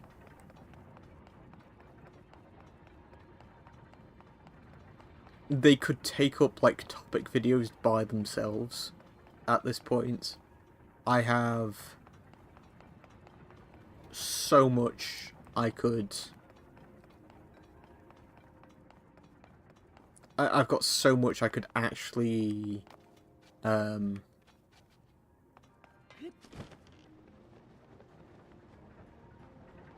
I've got so much I could actually, like, refer to by itself before anything else, you know.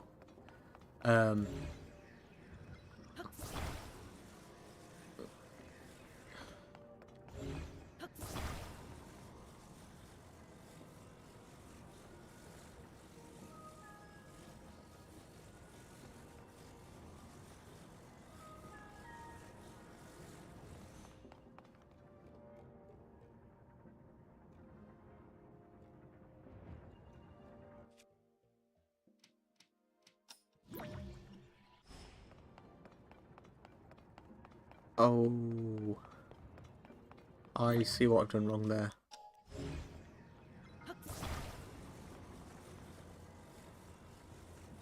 So, yeah, this way. This was a really short shrine, actually. This is a great example of what I was saying beforehand about shrines having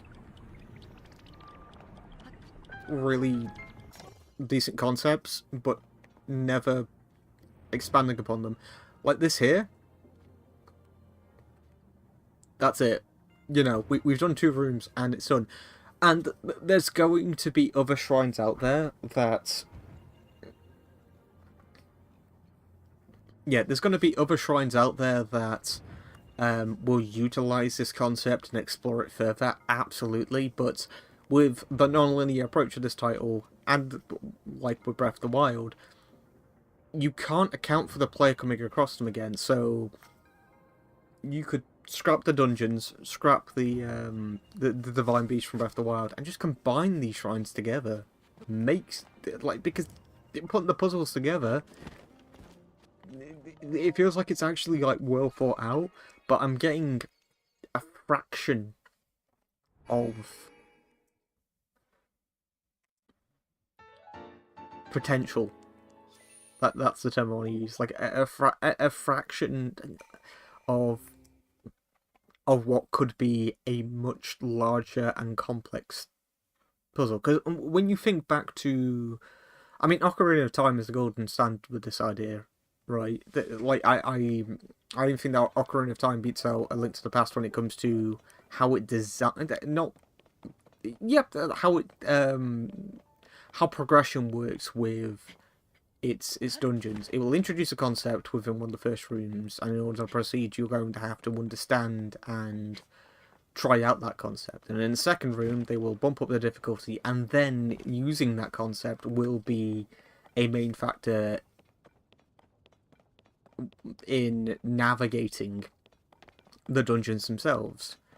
It's one of the reasons why I love the water dungeon from Ocarina of Time. I think that, you know, introducing a mechanic and sort of like doubling down on... It did get rid of my vehicle as well, didn't it? I've just noticed that. That is... But yeah, anyway, Twilight Princess is another great example for a game that, with its dungeons, it utilises mechanics through and through. You know, it'll introduce you to a brand new mechanic, or a new way of thinking about a puzzle. And then in order to navigate or complete the dungeon, you will have to keep thinking about that puzzle in every way that's possible. And then by the end of Twilight Princess and Ocarina of Time and Majora's Mask, you will have gotten to the point where every conceivable way that puzzle could have been done, you have done it that way.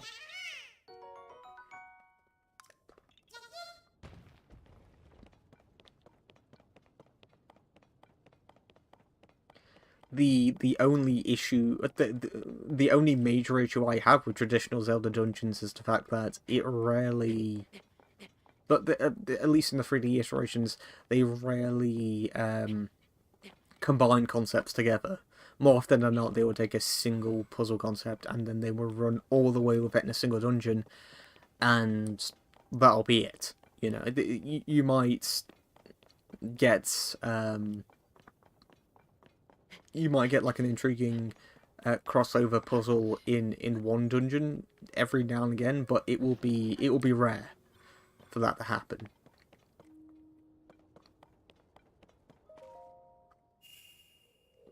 Whereas here, it's like you're going to bump into a shrine that introduces a concept. It's going to be, you know, it might be really well thought out in that single shrine, but by the time you get to the end of that shrine, because of the sheer quantity of shrines in general, you can't guarantee that the player's ever going to come across that puzzle ever again. So the potential of how far you can go with that puzzle might be there in the game. Like, the developers might have thought it out and actually gone through it all, but there's no guarantee that the player, or at least there's a really low percentage chance that the player will actually find the alternatives, or like the continuations of said puzzle. But Link, I am not sure you'll be able to stop him.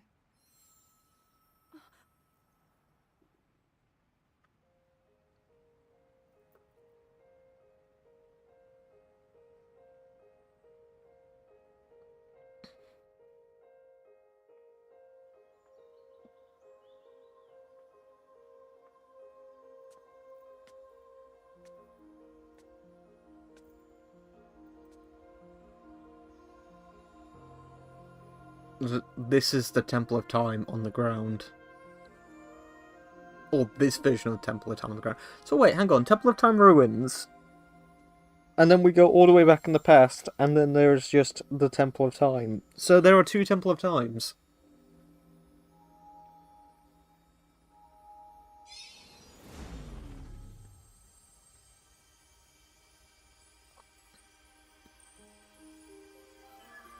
Master Sword.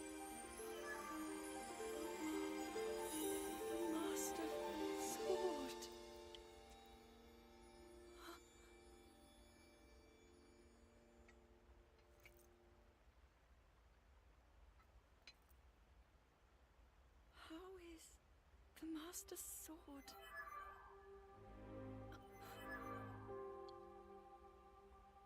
You're telling me that Link is safe? You traveled through time to find me and recover your strength. The Master Sword can talk? Zelda, I believe there is a reason you were sent to us. It has to mean something. No, this isn't the reason she was sent back in time. I know why I am here. Don't say it's to restore the Master Sword. It's something only I can do. We will finally stop him. To become an immortal dragon is to lose oneself. No. No.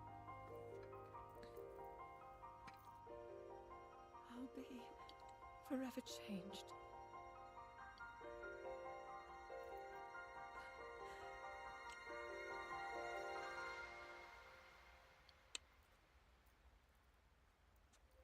Okay, she's gonna become the Dragon of Light, but no. You must find me.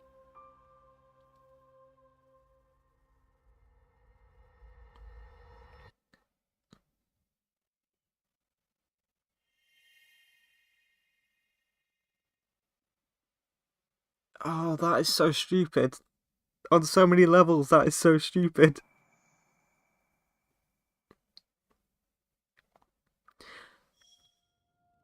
The Master Sword went back in time.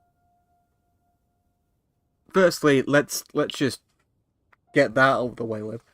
The Master Sword can travel in time by itself. The fuck? That is a concept that blows my fucking mind. You could use the excuse that in Ocarina of Time, you utilize the Master Sword to travel from like far distant points in time. But if that's the case, then why can't Link go back in time now that he has acquired the Master Sword? The game's introduced the concept now, the Master Sword can travel through time. And if we're using the same logic as Ocarina of Time, then there is no reason why Link cannot travel back in time to see Zelda. Or to defeat Ganondorf as early as possible with all of the champions and sages. He could go back in time And think about that for a second as well. Actually, the Master Sword can go back in time. So it went back in time to Zelda to restore itself. There is a number of issues with that statement alone, but let's just pretend that there are no issues with the fundamental logic that the Master Sword has gone back in time to repair itself. Say, like, the Master Sword can just travel back in time on a whim, because there's nothing to say otherwise. There's absolutely nothing to say that it can't do that. Then why doesn't the Master Sword send Zelda even further back in time so she can master her ability to use her powers of time effectively?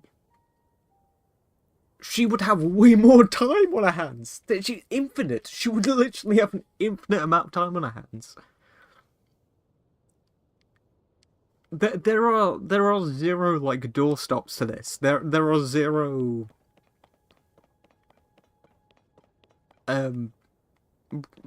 we've been told that so far there are zero repercussions to time travel. The Master Sword can just do it. So there's no reason why Zelda can't be sent even further back in time, so that way she can time travel. She can use her abilities to time travel by herself effectively, which is redundant because the Master Sword can travel in time anyway, so all she needs is the Master Sword and she can go back to the present. We haven't been told that this is a one-way trip, keep that in mind. No, I'm sorry, but we've cracked. Like, things were broken beforehand, we've gone way past broken now. we legitimately, we have surpassed this being broken.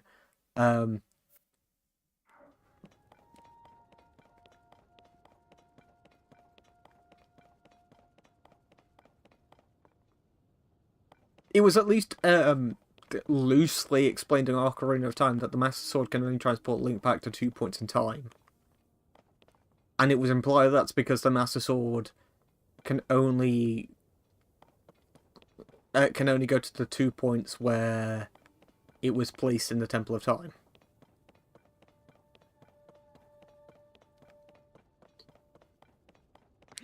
So once in the future, and so adult Link and child Link, those were the 2 points where the Master Sword reached and were placed in the pedestal at the Temple of Time, and as a result, Link can only travel to those 2 points.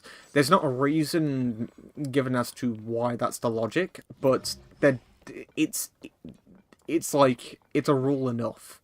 You know, you can work with that. At that point, you can be like, okay, we have limitations. That's a very good thing, because now we can't just say, well, why doesn't Link just go all the way back in time to the point when Ganon was a baby and then snuff him in his sleep or something like that. You can't say that anymore because a limitation has been set preventing that from happening, which means that the events of Ocarina of Time can play out.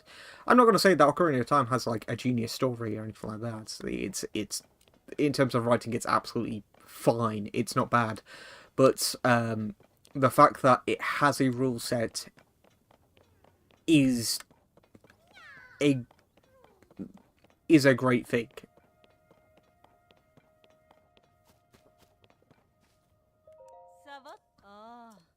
Hello.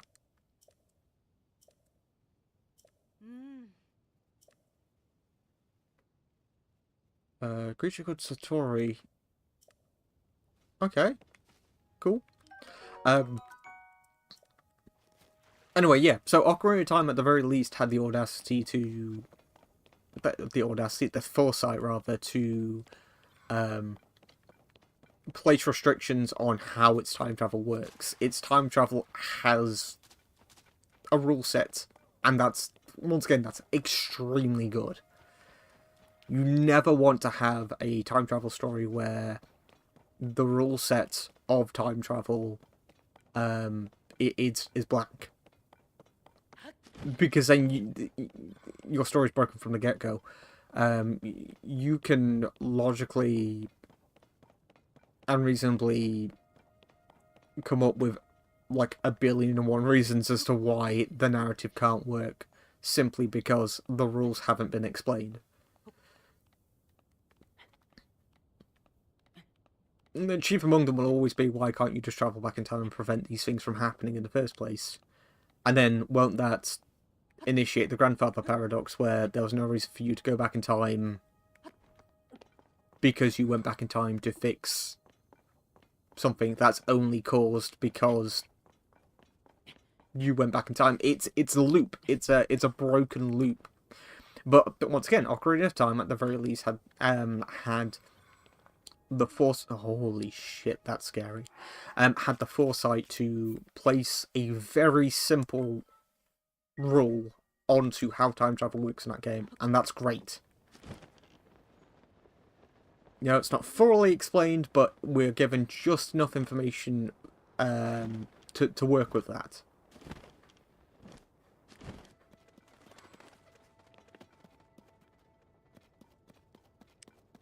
But now,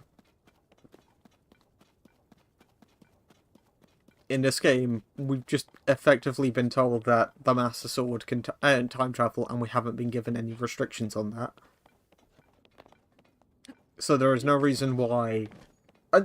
Also, if you use the explanation that the Master Sword has the exact same rule set as Ocarina of Time because Ocarina of Time happened, bullshit. Like, I'm not saying that's not true, but what I'm saying is the game hasn't said that. This is a title that should stand on its own, big time. So there is absolutely no reason for that to be the case. Unless the game specifically states that, there is no reason for that to happen. There's actually a way we can tell. If we go into... Yeah, so we've got 2 more memories. A Master Sword in Time. As a worries about the Demon King breaking free in the future, a decayed Master Sword appears before her, delivering the news to Zelda that Link is safe in her time. This helps Zelda realise the reason behind her travelling to the ancient days of Hyrule. She finally knows what she must do. If the answer to that, which is 110% at this point going to be, she transforms into a dragon in order to use her power to restore the Master Sword, that is also, like, within the context of this game and this game by itself, so not thinking about anything else to do with the Zelda timeline or any other Zelda entries, that does not make sense. Because it has already been established at this point that by delivering the Master Sword to the Lost Woods and to the Great Deku Tree, the Master Sword can be recovered by resting there. It's not explained why, but that is a cutscene. That is a rule that has been established.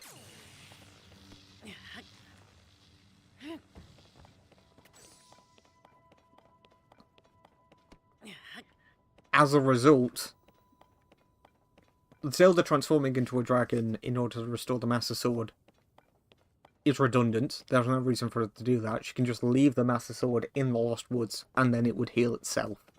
Once again, this is something that has been established.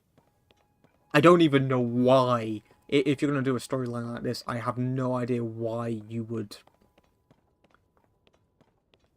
for some stupid reason, put forward an alternative way, and like an alternative idea of repairing the Master Sword that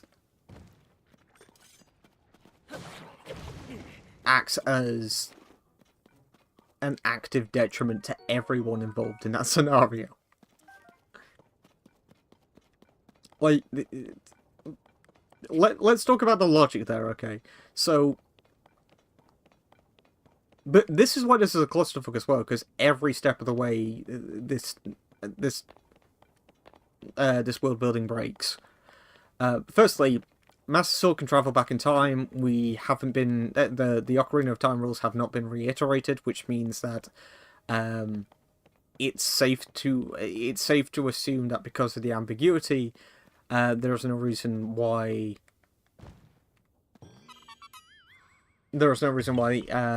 the Master Sword can't just travel to whatever point it wants to. It travels specifically back in time to where Zelda was, which implies that it has control over where it goes to, even in its like that was post-damage form as well, which means that there is no precedent set for why it can't just travel back in time again immediately, or travel forward in time for that matter. So now we have the issue of why Zelda can't just use the Master Sword to go back to the present if that's what she really wants to do. I think that's a stupid idea, but that's what's on her mind, and that's her goal, so there's no reason why she can't do that, or why she shouldn't be doing that. Especially if the Master Sword can fucking talk, which apparently it can do. Which implies that the Master Sword has more of a character than Link in this game. That is insane. But going forward, there's no reason why Zelda can't use the Master Sword to travel back forward in time if that's what her intentions are.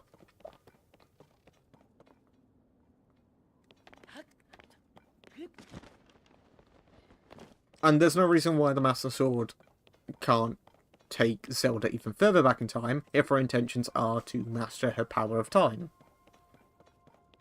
Both of these are redundant concepts, by the way. They should not exist.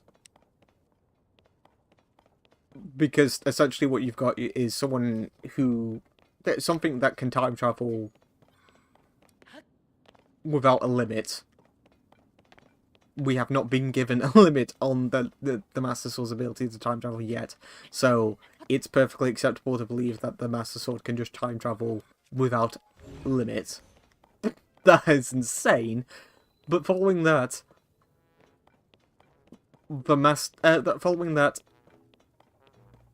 Zelda is trying to master the ability to time travel, which also means that you have two entities that at some point in time will have the ability to time travel infinitely without repercussion.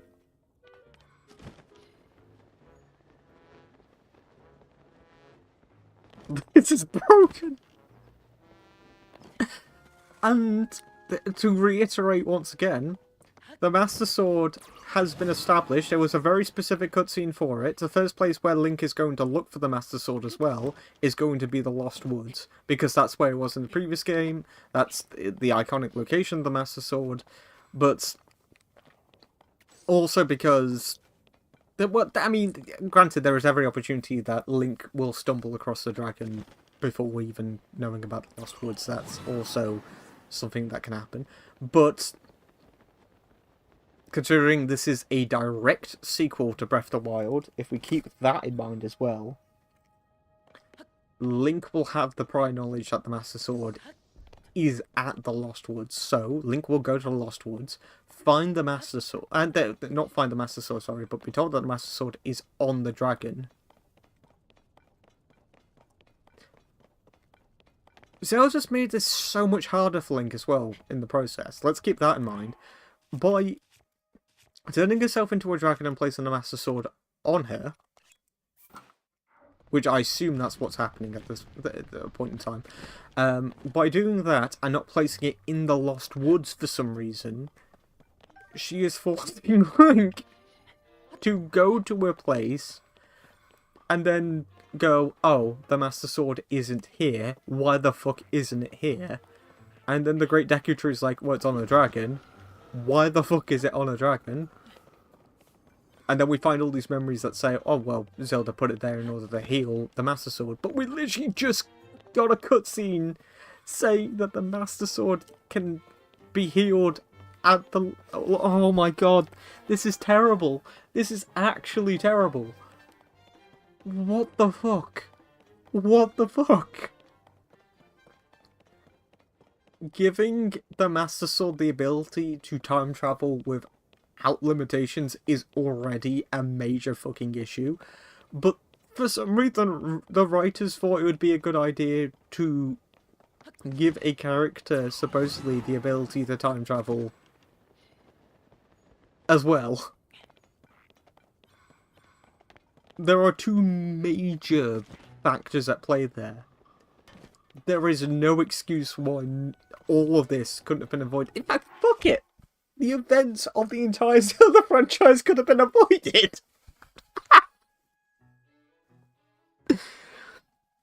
She could go all the way back to Skyward Sword. Okay, that requires her having the knowledge of that. I absolutely know that. But she's got the power of time travel. It is very possible at some point that she is going to learn about the tale, the legend of Zelda and Link. She is going to learn about that if she time travels into Hyrule's history enough. That's something to explore as well, actually. This iteration of Zelda is really into archaeology. She's really into Hyrule's past. So with the ability of time travel, once all the threats have been quelled, as it were, once all the threats have been put to rest, there is no reason why Zelda wouldn't want to go back in time and travel throughout Hyrule's past. And if we give this game the benefit of the doubt and say that we are so far into the future where the actual legend of Zelda and Link is, like, it's too obscure at this point. No one's actually heard of it anymore because it hasn't been passed on at this point. It's like Chinese whispers to an extreme.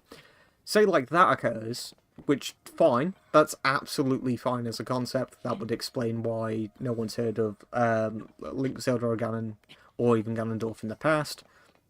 We've gotten to the point where they legitimately just haven't heard of them. Absolutely fine. Once again, no issue with that.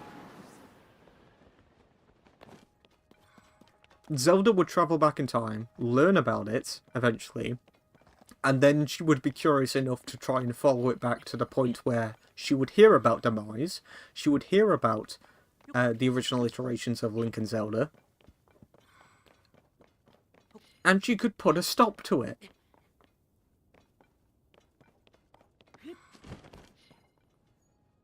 I don't know how, but she's got an infinite amount of chances. Let's keep that in mind as well. The Master Sword can infinitely time travel. So Zelda can infinitely time travel. We don't know the extent of her Sage abilities either, so for all we know, when Zelda gets the ability to travel in time, she will just she's got an infinite amount of chances to stop Demise from putting the curse over Hyrule, which means the entire Zelda franchise never happened. This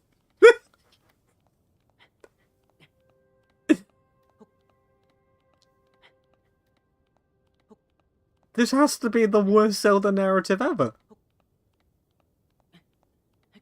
I can't think of another Zelda game where they've actually implemented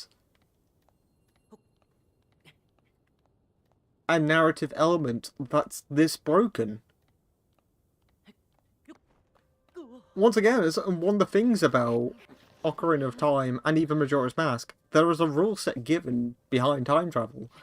It doesn't have to be thoroughly explained, and it's not, but we're given enough information to glean, okay, this is what the limitations are with it. And now we've just been given a game where two living entities with a motive to save Hyrule and protect Link. These two entities have the ability to time travel without limit.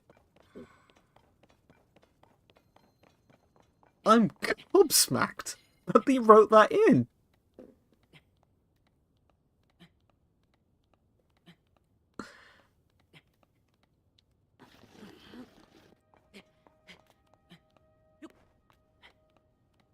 I don't know what to say at this point.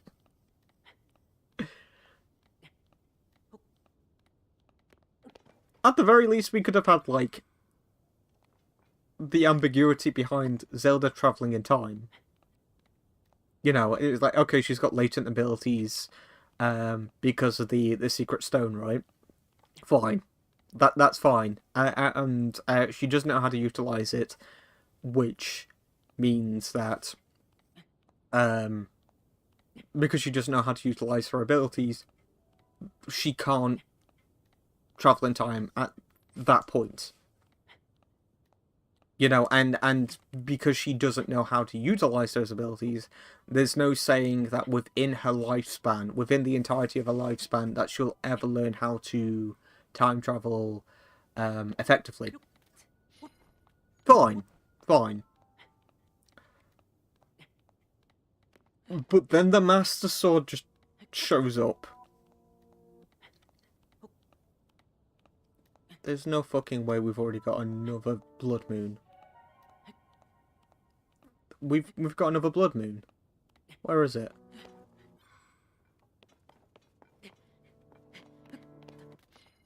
In this game, like, calm the fuck down for a second. How quick was that? When the glow of the blood-stained moon shines upon the land, Also, nameless spirits of slain monsters. oh my god. Zelda has the Master Sword that can infinitely time travel. Because, once again, we're not given anything to say otherwise. And she opts to turn herself into a fucking dragon. To mislead Link into where the Master Sword is, instead of players get the Lost Woods. All she has to do, right, is place the Master Sword in the Lost Woods. Bear in mind, as well, that... Oh my god. Oh my god. No, this gets even worse. There are 2 Master Swords.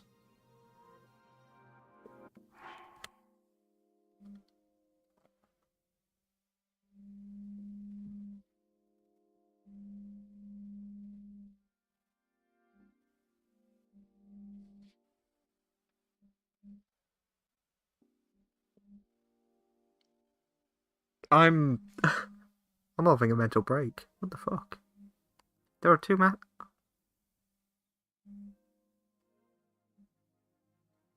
There's an infinite number of Master Swords. Oh my god. Oh my... No. There has to be. There has to be.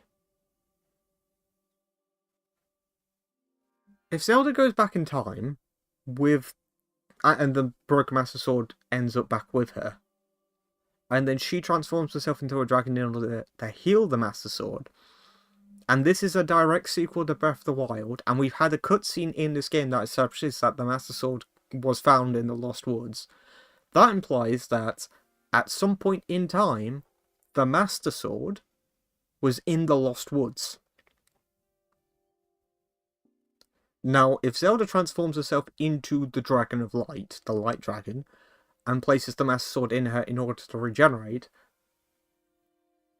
Link doesn't gain access to that Master Sword in Breath of the Wild. He can't do. So that implies that he went to the Lost Woods in Breath of the Wild and found the Master Sword there. There is an infinite number of Master Swords. That Master Sword will always be at the Lost Woods. There are 2 Master Swords, and at any point going back in time, there will be another Master Sword. Because of this logic.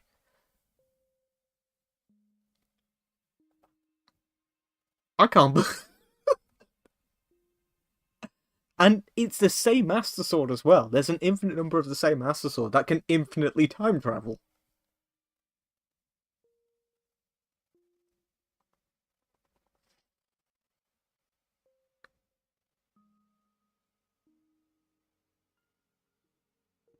This... Oh my... This is the worst written plot I've ever seen in a video game. No, it has to be. It actually... This actually has to be the worst narrative I've ever seen in a video game. That's not an over exaggeration. When you have something that world breaking,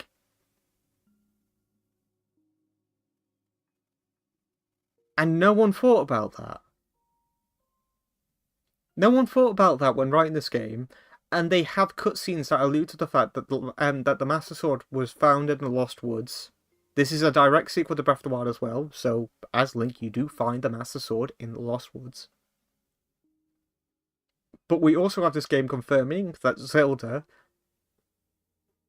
has that version of the Master Sword, implants it in a dragon, and herself as a dragon, in order to heal it in the present, where Link will find that Master Sword again.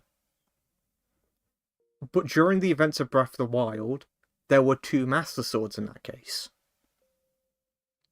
Which means even now, there is another Master Sword out there somewhere.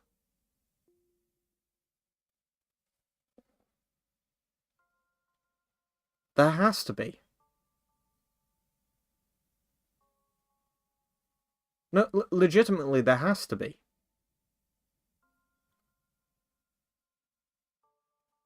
It actually doesn't make any sense. It's paradoxical. So let's think about this for a second. Zelda back in time turns into a dragon, broke a Master Sword, puts it into a noggin in order to heal it. Meanwhile, there is another Master Sword at the Lost Woods. So Link goes and finds the Master Sword in the Lost Woods in Breath of the Wild. During this moment in time, though, the dragon with the Master Sword that's healing is still out there.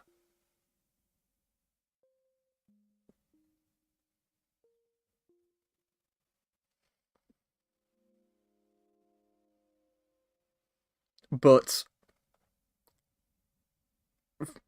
we go to the start of this game. The Master Sword from the Lost Woods breaks, goes back in time to Zelda in order for her to go into a dragon, heal it, all that jazz.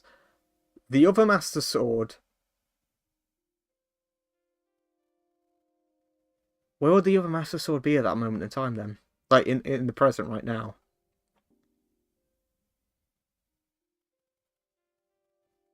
Because if there's 2...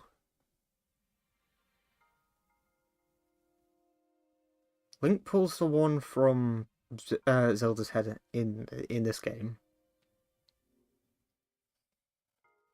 I'm actually having a deep think about this at this moment in time, because there has to be a second one out there. I mean, part of the logic would dictate that the second this Master Sword goes back in time, there would only be one in this timeline, but that's not true because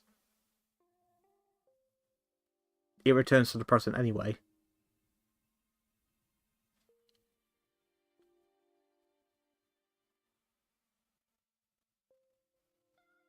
There would be an infinite number of Zelda dragons?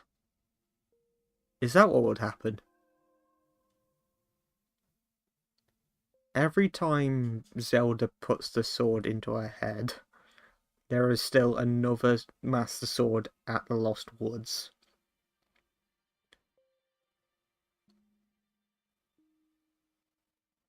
Oh my... I'm gonna have to stop. Legitimately, I'm gonna have to have a break because